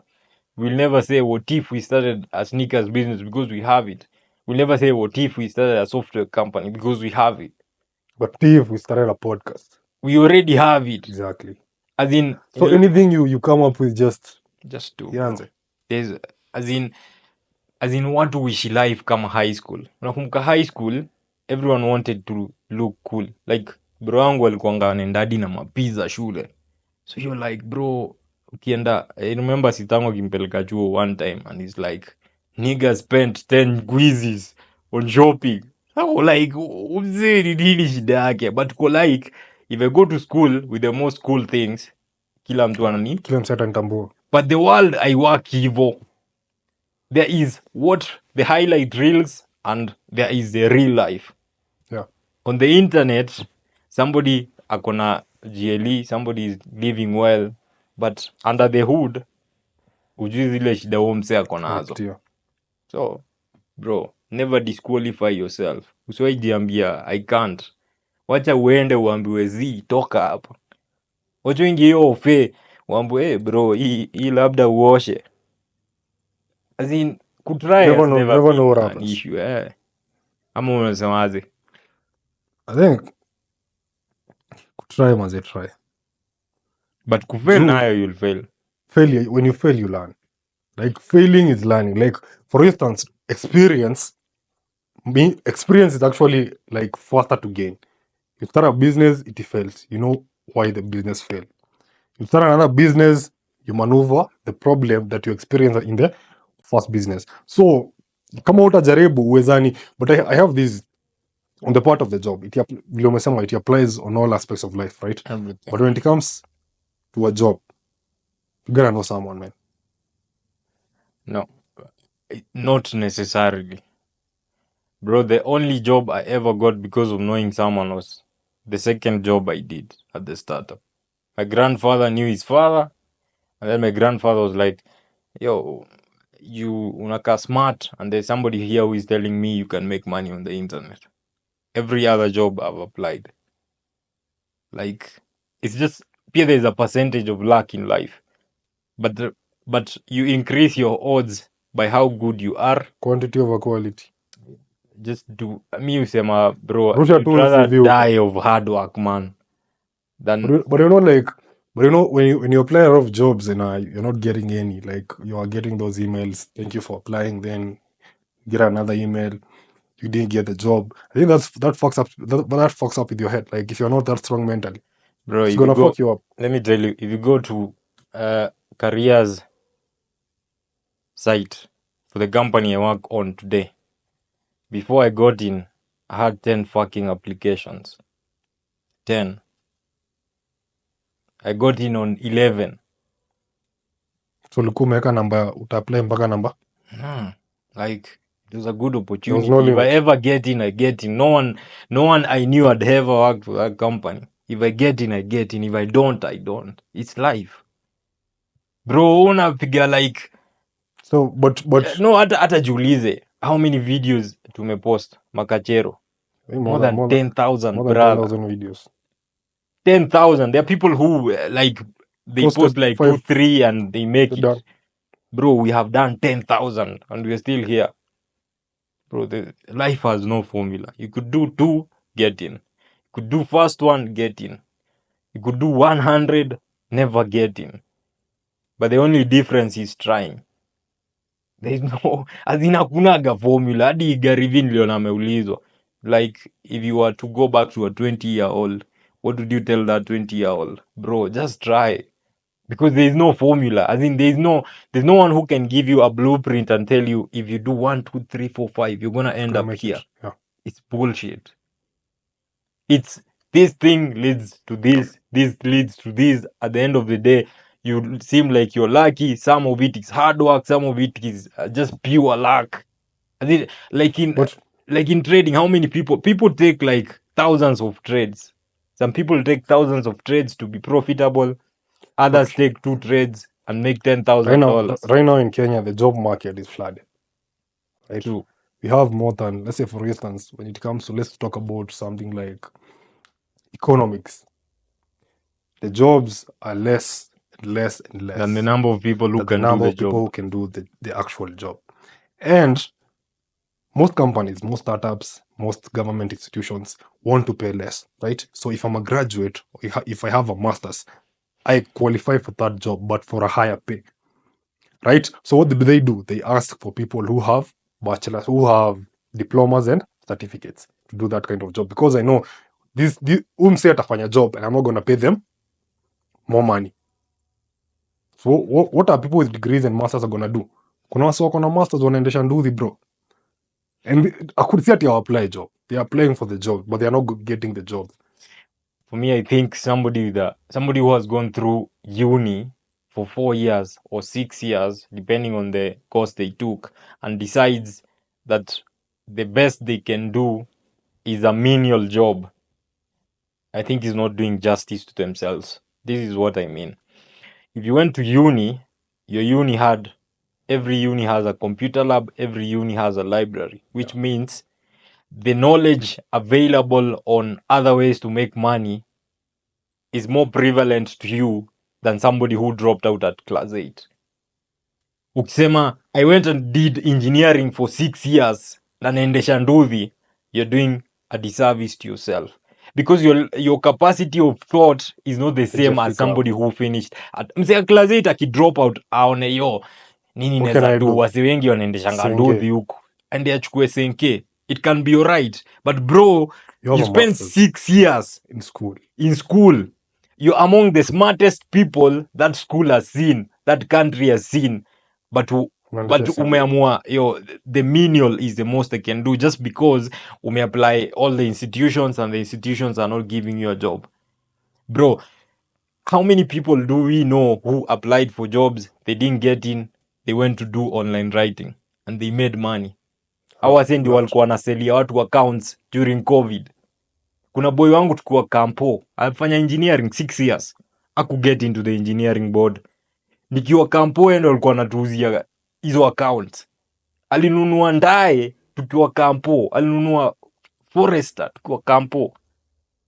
Akatoka, he's never got a job, but he's still making money.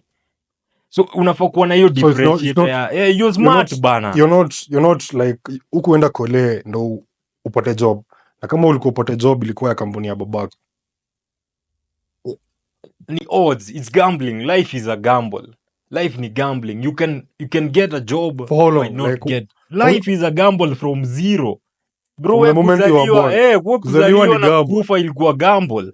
Yeah. Ni 1 and 0. Ule doki angekataa mbili kokod vibaya ungekuwa hapa. Dead. Life is gambling, brother. Hakuna kitu inakuwaga assured. But you who has done engineering, bro, you smart. Bro, mtu amefanya law, bro, you're not a stupid human being. Kitu kama mimi kuna kitu nashinda nimekushow. I see people I consider stupid richer than me and it makes me not sleep. Bro, Fala ametumia autotune, ameunda ngoma, ameunda millions of dollars. Wewe you can write code from your sleep and you're still poor. Inafaa kukua noe. Inafaa kushow something is wrong, Buddha. Lazima nimekipa ake. Unifala msi, uningwele yako na do. You have nothing. 6 years engineering, smartest cream de la cream. Ati unasema the best you can do ni senke. Wacha ufala bana. Hata jana ulikuwa unanionyesha how to draw buildings, architectural designs on the internet. Una post, you get clients, you funnel those clients to other people. An engineering student, how long will they take them to learn that AI tool? Less than a fucking week. Manze. But that guy ameamua, yo, senke. You Fuck you. Bro, there are people who, manze, kuna watu smart hii dunia na unaangalia mse anaumia and they are smart. There are people who are smart. Kuna watu mimi I consider better than me by far. But hao wasi wengi wanaumia. There are people, mimi nikikam kampo nilikuwa nimesema sitaki kufanya computer science because I thought computer science people are nerds. They always think, who can I work for? Bro, mimi sikuwa nataka to work for. I want business and this software. Na hivyo ndo the odds stand in my favor. That is why most times you're doing a 9 to 5, you're doing a business. It helps you. But most computer science dudes wako like, yo, Nice. Bro, mi bana najua JavaScript, najua Java. Nataka kwenda bank nikaandike Java code. Bro, bank ni 10. Tuko 1 million people who have computer science degree. Utaenda wapi? But you still smart. You ndo to get. If you're smart enough, you can build a solution to a problem. You can make money. The aim, kwani unatafuta job mbona? Sini pake. So there are other ways to make this money. The goal is to make money, not to acquire status on a bro. But wasi wengi hapa nje by the many of you are fucking smart, but who realize how smart you are. But kuna swali nilikuwa na cheki. Someone was asked like you get paid $100,000 working in the toilets, who get paid $10,000 working in an office. Bro, 100K toilets. Most bro, it's the money. Bro, it's all about the money. Bro, Pake. Bro, I don't know how to explain. Nimeona hata juzi. Unajua boy wetu anaitwa nani? Sami Boy. Amenunua 24 million GLE 2023. Bro, I only know one person with a 2023 car. Umzee amework tech 20 years in the biggest companies. Only one person akona Audi ya 2023. Only one person, najua. So this nigga is 26, I think 26 or 27 or 25, not sure. 24 million GLE. Then unasema a poor man is happier than a rich man. You're stupid. Kwani vile una hiyo pake? Bro, unataka kuniambia 24 Mike. Mzee ameenda akakojolea kwa gari. And a poor man is always happy. Bro, you kwa la ujinga hapa online. Ati a poor man is happier. Where? Na familia watoto watatu. Bro, a poor man is not happier in any capitalistic economy. Yeah. Because right now everything costs money. Bro, for me to go to a vacation with my wife, I need money. Do uende Diani, you need money. Do uende Budai, you need money. Do uende anywhere. Do uende Bora Bora, and the flight is not free. Bro, Man. a poor man. You nishtua hapa online bana. Bwana next meme. Zizi, wewe unasema a poor man is happy pia wewe. Na next meme. This is so deep, man. Ni deep. Mnacheza man. A poor man is Ni deep. happier. Usitake sasa tuanze kupashwa na poor people, man. Poor people can go fuck themselves, man. But then unajiconsider as a rich person at your age. Like as in nilikuuliza what is being rich and what is being poor. For me, rich is you can live comfortably. Nilikukaa juzi nilikuuliza, if you got fired today, how long can you survive? Nikakwambia I can survive for more than a year. Same life. Without asking anyone for a coin. Ukaniambia una survive one day. I mean like the way I define being rich, I think kuna kitu nilikwambia. You do like 1,000 things perfectly for one thing to work. Unapata? So kuna mtu anafanya hiyo kitu one work, then he flop. You're done. So if you are like, say on the definition ya poor man and a rich man. A rich man can always get back on his feet. Same thing unasema. If right now you go down, you can survive for 2 years. Yeah. You can always get back on your feet. That's being rich. But tuseme umeanguka, job gone, bibi amepotea, nyumba imefungwa, you're fucking poor, bro. Doesn't matter how much money you're being paid. If you're being paid 200 G's, like you're wasting it, unaenda na wanawake nini wapi. If you lose that job right now, hata mkoro wako hujamfanyia anything. That's a poor mindset. And never go back to the paupers. Exactly, man. Especially if you're making good money, because sahi young people are making good money. Like for example, kuna mtu on YouTube, kuna boys fulani najua YouTube alikuwa ananishow tu earnings zake. He makes like 100 G's on 3 accounts. That's like 300. But he has nothing. As in, wao tu ni kublow nini. He lives with his boys. As in, wale wasiwa mnaenda weekend, mnanunua mzinga, mnaoga nayo mkono. Hiyo ndo vitu yao. So mi alikuwa anamuuliza tu, what if like you lose your accounts today? What happens? Fuck. Kaniambia bro, mi narudi kwa shi. That's Bro, what I'm talking about, siwezi ishi hivyo tu. So hivyo ndo nasema, like if right now you fall from glory and you cannot go back there. Bro, usiwe kubali to go back to the paupers, man. This is like you can like unaweza anguka, but you come back strong and you tell people fuck you, I'm back. Maze never go back to kuna place maze, but hata ukifall, don't fall for stupid things. Unaweza pia anguka mimi usema money is hard to get. Don't lose your money over stupid things. As in sijui demi yako akona account pin yako amefuliza do hapo.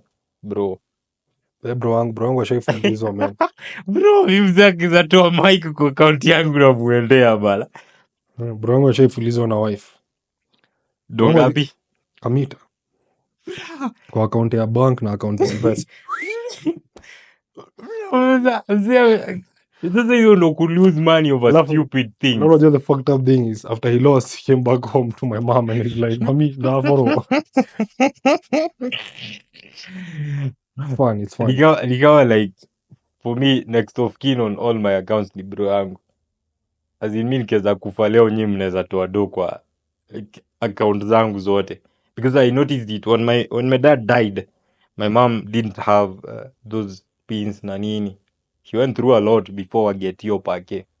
Because it took like 5 years kupewa like the money from the bank. Budangu alikuwa Barclays Bank. Budako wako umejigawa. No, si will, as in nini do ilikuwa tu lying on the account. Bro, si hao wanafaa kuwa na hizo nini za inheritance. Like kama for instance kama YouTube si wako na inheritance nini?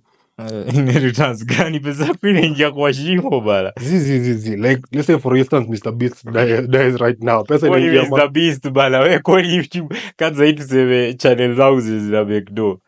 Unadhani YouTube wala give a shit rudi ndani hapo. As long as they have your email.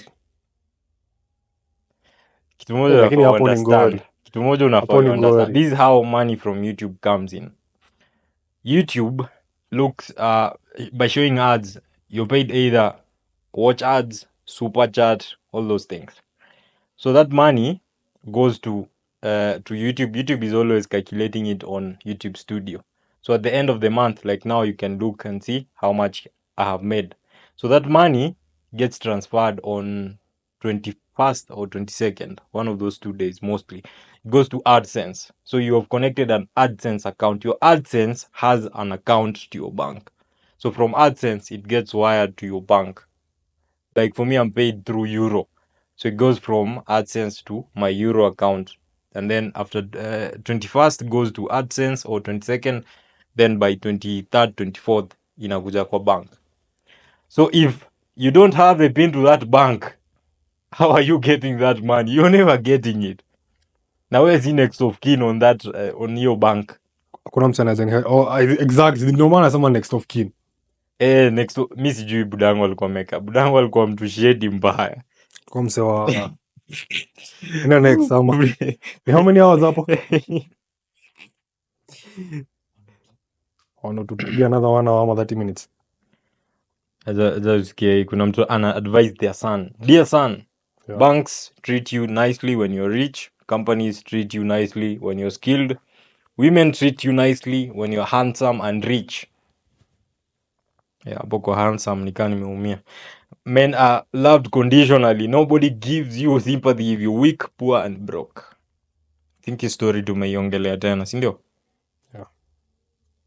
Worst case scenario, you end up a lonely millionaire. Una prefer ulilie kwa renji ama Mimi nalia ama wananilia kwa range yangu. Bro, like unakuwa na uji. mimi nalilia kwani mimi nadinywa bwana. So fala. Nda next. So advice ma trader kidogo. Your job as a trader is to find the best trades, not to trade every day. A few people understand this. Wewe as a trader, what would you say? First off, I don't think there are traders in Kenya who make money. Sasa you will lose. This is sure. Like I've been a trader for like 1.5 years, right? I said it like I'm someone who is like back and forth, you know, like I'm not like full-time trader.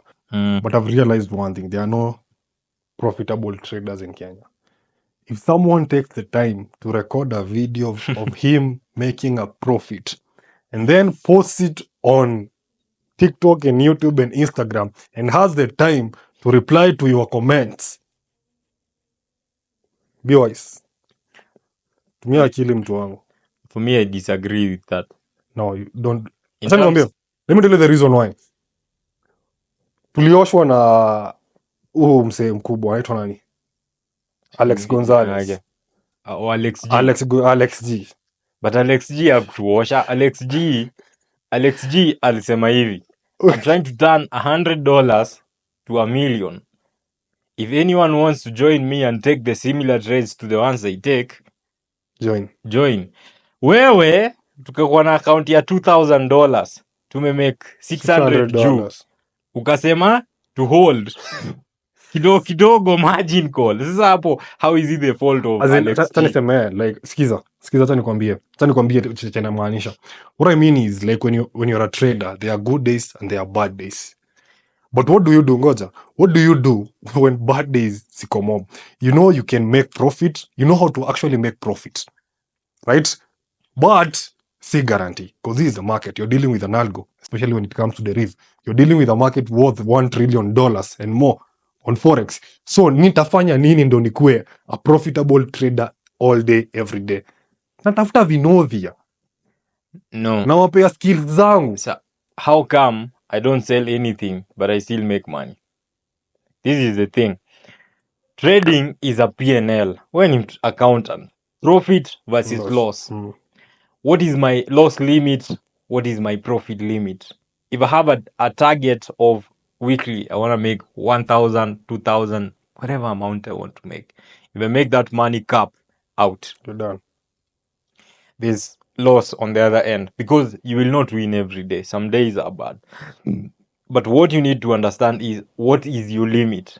If you have $1,000 account, you've lost 200. Bro, what are you still doing there? Atunadhani ita reverse. Bro, utakuwa unalia by jioni. So that is what you need to understand, because what you do as a trader is you leverage more on your wins than your losses. If you win 90% of the time and lose 10% of the time, PNL yako at the end of the day will read plus. Or if you have lost more than ama you over leverage somewhere, probably break even. As in ujamake do is the same. Ka vile Alex G juzi nimeona amefanya. Sema ako 0% profit. As in is the same. Do aliingia nayo ndo ako nayo hadi sahi. So as in and most people who are profitable make small wins I think over time.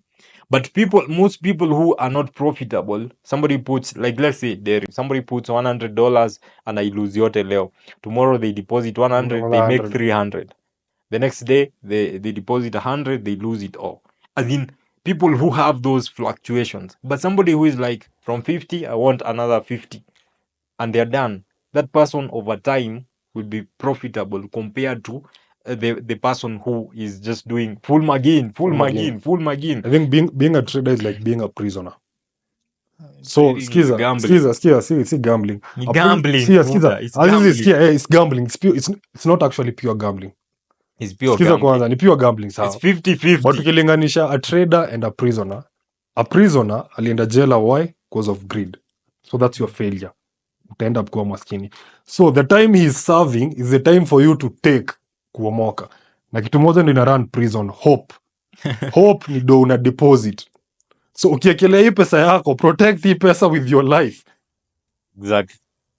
You will always make money if you protect your capital. That's why nakwambia your stops have to be your stops. Wale wasi ushinda wamemove stop ndo ulose do yao yote. As in ulikuwa na $6,000 account, you've made 1,000, and then unajiambia acha ni make so ingine extra. Unaenda hivyo ina reduce by hiyo so unasema inaweza rudi hii so instead of sema 6,000 imetosha hiyo so acha ikae, unaendelea tu, you end up doing what in the evening 6,000 minus 6,000 bro, unajua kale ka silence fulani after account imeenda zero, inakuwaga a moment of silence, ni kama umefiwa bro. Everyone who is a trader understands. Ni kama una dedingi for us bro. As in bro, ni fucked up.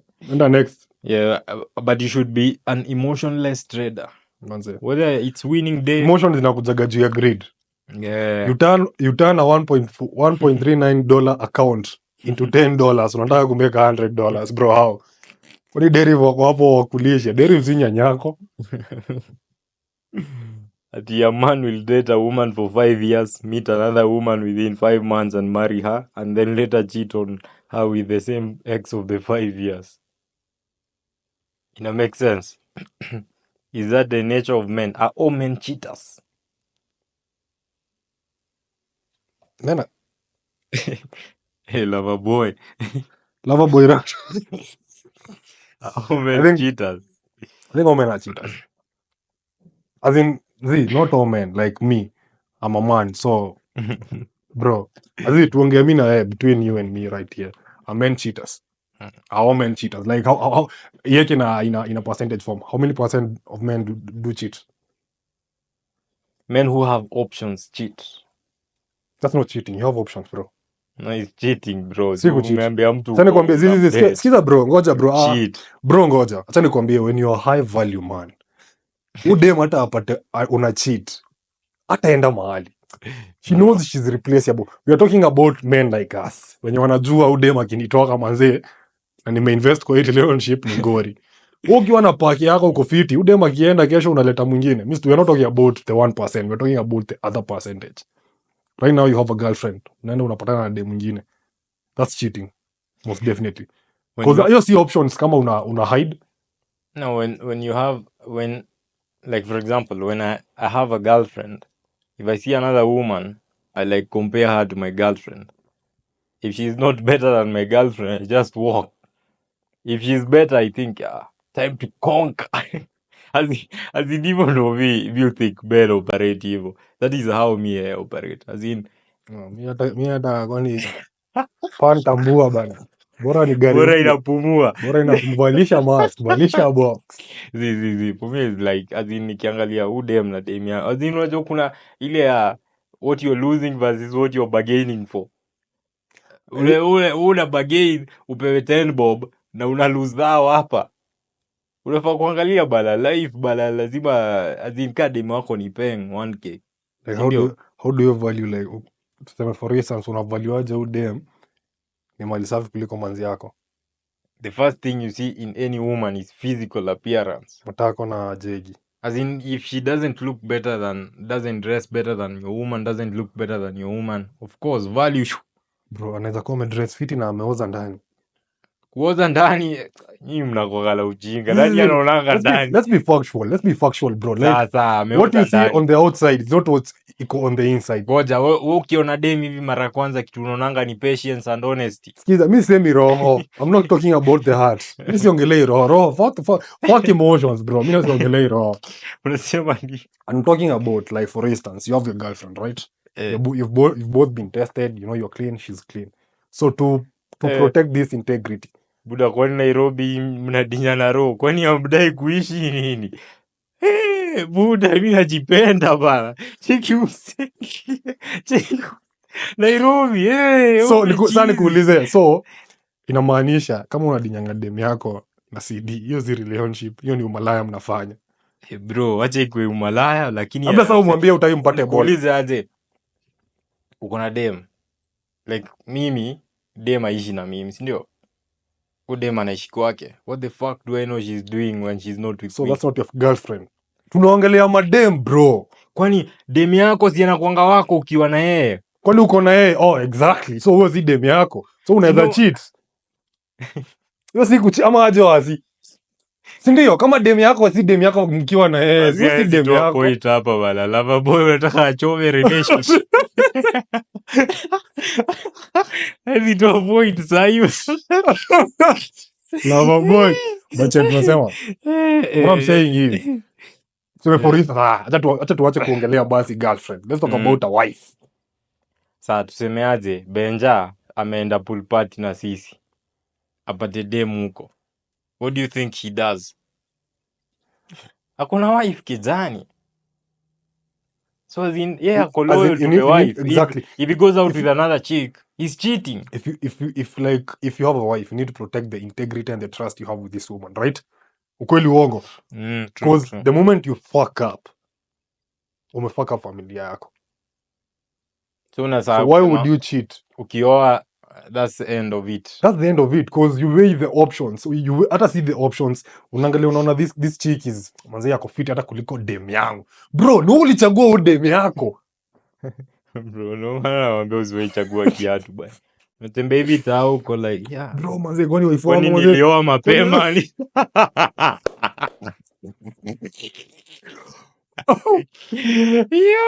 As in, ulichagua huo ni wako. Ndio ukiangalia like kudinya dem, I take like si calculus kudinya dem, no. But who dem ni shida gani ataenda kwa familia? Who dem most probably siku moja atakuja atia visit. Bro, like wewe ndio unajifuck up mentally na wife wako. So I don't think cheating is worth it, but kama ni girlfriend, cheat bro, like she's not the one you're gonna end up with, so cheat bro, like weigh your options. As in, unasema when you're young. When you're young bro, like you're 26 alafu ati dem anakuambia usicheat. Kuna friend nitashinda na kitu moja mpaka ni dead.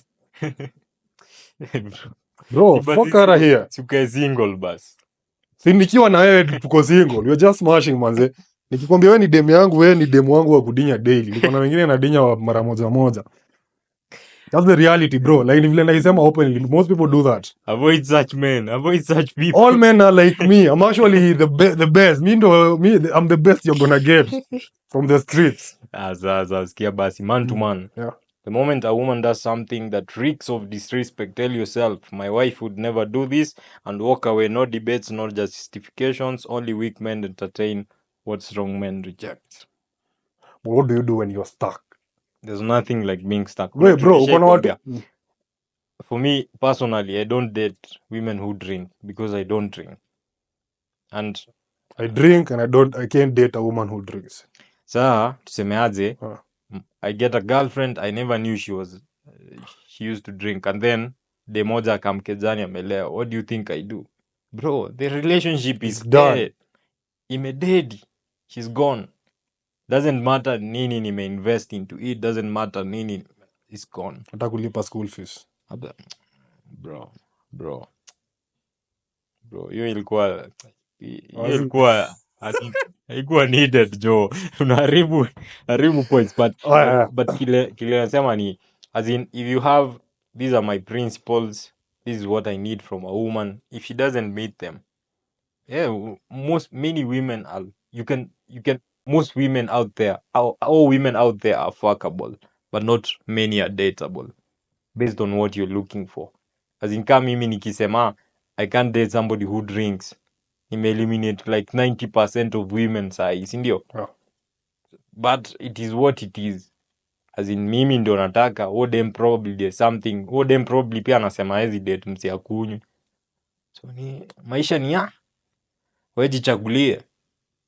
Nikaa wewe vile zi uko homeless juu mwanamke. As in, it's the same thing. Hajafika hapo, tuendelee. It's the same thing. Yeah. If the woman amekam aka disorient the peace at your place, you're like, yo, time's up for Time's you. done, yeah. Lakini wewe hukufanya hivyo. Wewe ndio uliambiwa time is up. So as Kwani ilikuwa nimewekwa. ilikuwa kwako, but sijui hiyo dynamics yako Haina mambo ilikuwa like as in, that's a story of ina another make day. sense kitu nasema, si ndio? Yeah, it makes sense. Makes a lot of sense. As in, if she doesn't meet the caliber Of your, like, the principles you've said. nika vile unaendaga cadet, unaambiwa bro, ulipata D. Cadet hakunaga watu wa D. Wewe enda tu jeshi. Enda Magoro Mairi. Unaenda huko unaambiwa hii you're bow-legged, you can't run. Kama wewe ni dwarf. Akisema aje, mimi hata sikuwa nataka hii kazi ya jeshi juu ya pesa. Mimi I want to serve my country, lakini juu nilipata hii wananiambia siwezi. Naambiwa bro, pia kuwewe mimi nataka calculus. Bro, this life has no balance bala. Mzee huwa ameamua mimi nataka, I have the passion to serve this country. Ambwa bro, na hii miguu hauwezi tunasikia wapi? Zilikuwa zinaitwa crickets. Rickets. Rickets. Bra, kwa shule gani le? Sasa hiyo achana. Unasema damn. Like what's your kind of woman?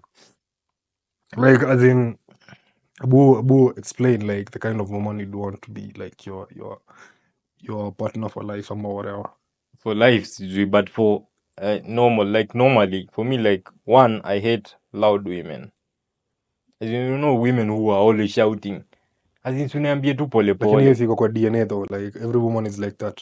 Bro, wewe kwani una date? Bro, wacha hivyo ati Una umesema date machokora hapa nje ni. wacha hivyo umesema umeeliminate 90% wa mademu leo, umeeliminate 100% bro. Sasa basi, All women are gonna be loud. what is the worst that can happen? I will end up a lonely fucking dollar millionaire, bro. Haijalishi. As in, dem unaweza get dem pali popote ukidai. As in, if they are not marriable, Unamse kuna this Kama guy, yetu. this Nigerian guy is a comedian. Kuna ka video alimake sema akaambiwa na dem, make money women will come. Kamuuliza to do what? Like wanakuja kudu, time nimeomoka ndo mnakuja. after mashida. Wasa wa shida. But vile unasema, first of all, loud women's, bro, bebe mimi nakwanga msem loud. Naongeanga as in, sasa imagine another woman, niko na dem kezana anaongea the same. Unaongelea loud gani? Bro, what head are you using? Zizi like unajua make sense. Mnadha ni loud ni ile like mnakaa na msee hivi literally like ana shout. Wewe ushautigi. How do you consider that being loud? Labda sasa useme talkative, si being loud. Saa hiyo basi. So mimi nasema Azi mtu kidema kaona kasheshe mingi. Labda useme hivyo. dem akona kashe. Exactly, yeah. Somebody feminine. Makes sense. Somebody doesn't drink is number one. Doesn't drink, not loud. Kasheshe less. I don't care what job they do, because I think for me usema it will reach a point in my life where I make so much money, my wife will not go to bend over for somebody. Hakuna kitu nibo kama hiyo bro. When there's a company I used to work for, Yeah, mimi nilikuwa naona bosi anapita na bia mtu and there's nothing motherfucker huko kejani analisha watoi dem yake bro those team building sijui nini bro ask me. Unajua mi I was just like young 23 naona tu azimi tu niko Unanyamaza. nimenyamaza tu juu mi sina hiyo time niko na dem lakini pia najua si wangu sana but hiyo time nilikuwa serious. Yeah. Hiyo time nilikuwa nadhani I would marry her, the love of my life. Lipasku. Nasikia so for me ni hizo vitu mbili ni main, drinking and loud. See, in terms of capital I think I can make for two, As in body but count. pia bra unadhani kuna demu unajua body count yake? Yeah, you gotta know, man. You gotta know. Hata think for me, kuulize number one, wewe ukienda uambie dem body count yako ni 10 akwambia yake inatake at face value. Yeye ndo anasema as in si ndio tumepatana, I don't know unless I find you as a virgin, I don't know. hapo kwa body count mzee. Hapo ina She maana. can say 1000 and it's 3000. So what are you willing to inaitwa exemption ama inaitwa exception? What's the exception? Drinking, being talkative, like 1000 body count. Which is the exception? Ni gani unaweza fit in for the others to those two ni survive? uncompromisable. Those two there's no like I'm 50% talkative bra nah. I think my kind of woman ni someone who is kind. Someone who is kind and nurturing.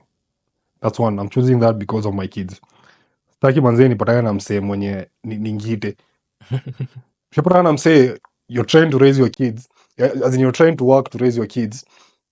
Dem ashapigisha watoigi, no.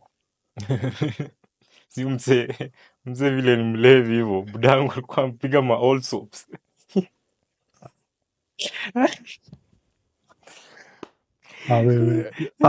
Asiacha inasema like that's one, mostly because like we are planning a future together, so my kids need to be taken care of. That's one. Wewe umekuja, kazi yako ni ukuje unipea watoto. That's first thing. Number two, you need to be the opposite of me. What are you? Dawa ya sindano ni nini? Dawa ya balloon ni nini? Ni sindano. So I need someone like who is body count ikipita 2, bro. No, I'm not doing that. Ya kwanza ni experience, ya pili ni mimi. Bro. hizo unless uje upe matope ujiundie wako hapa zioni ukitupata bibi. Ya tatu ni gani? I think ya tatu drugs. Nah bro, like you're a woman. Like most definitely not. Drugs, doesn't matter if it's weed, pombe. Nah bro, like fuck. But see, women who do drugs in the world, they're the ones who are like hype for the party. I don't know. Tunaenda na wewe party wapi bro? Where are we going with them? Mimi nipata niende na dem yangu party. Keza yangu si klabu bana. Nimekuja kulala. Nimekuja kulala bro. Azini nimetoka huko na mademon zangu, nikuja nipate demon nyingine kwa nyumba. Nah bro, like yeah, but it makes sense. Gani nyingine? Feminine, most definitely, because a woman is a woman, man. Hivyo tu. Sitaki mtu mrefu bro. Kwani cleavage, sitaki bro. Kwani mlingoti ni ya nini kwa nyumba? Ati watu wawili msara anaweza ku disrespect. That's my kind of woman. Hapo kwa number 1, body count bro. 200. Ipita 2. Lakini hapo ni kuenda sana. Bro, unajua as in hata wewe ndio nilisikia ukiambia Benza hivyo.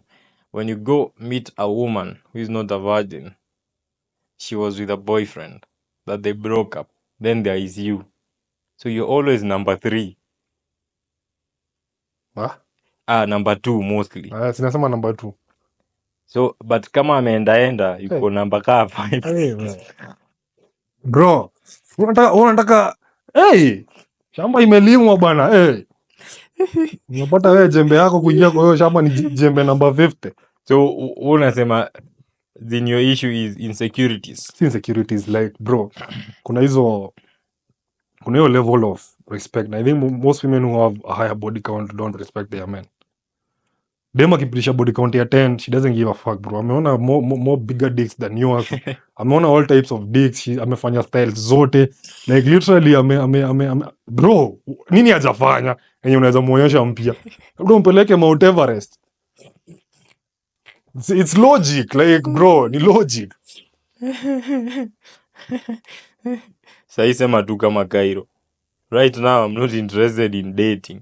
My focus is on my business. Cairo kazi yake ilikuwa kufanya mademo akuwe famous. No, but unajua Cairo is a great marketer because Cairo angepost tu peke yake na Kaya, no one would give a shit. But Cairo, the moment he took like ratchet bitches, everyone pays attention bana. Oh, so ni kazi. As in, alikuwa job. Oh, it's a symbiosis. It's a symbiotic relationship. Alikuwa job. It's understandable, but as in ina depend pia the clientele. So unajua mostly hata even people who sell these forex products and nini, they first show you that life you want. So imagine uko 28, 29 hapo, you've just got your first 10 mic, and then Cairo is like telling you I'm 27. Bro, look at the beaches I have, look at my car. Utakosa kwenda kununua ndae kwake. Utanunua ndae kwake, you wanna be like him. So that he was just selling like a lifestyle. But pia nikaa but alienda too far on some things. Na next tumalize na mwisho mzee ama zimedai sahii, labda umalizie tu hiyo drink yako uende. Drink ina hit man. So motherfuckers, been real. Watch if you wanna watch, like if you want to like, subscribe. Fuck you. Zima hiyo kitu bana.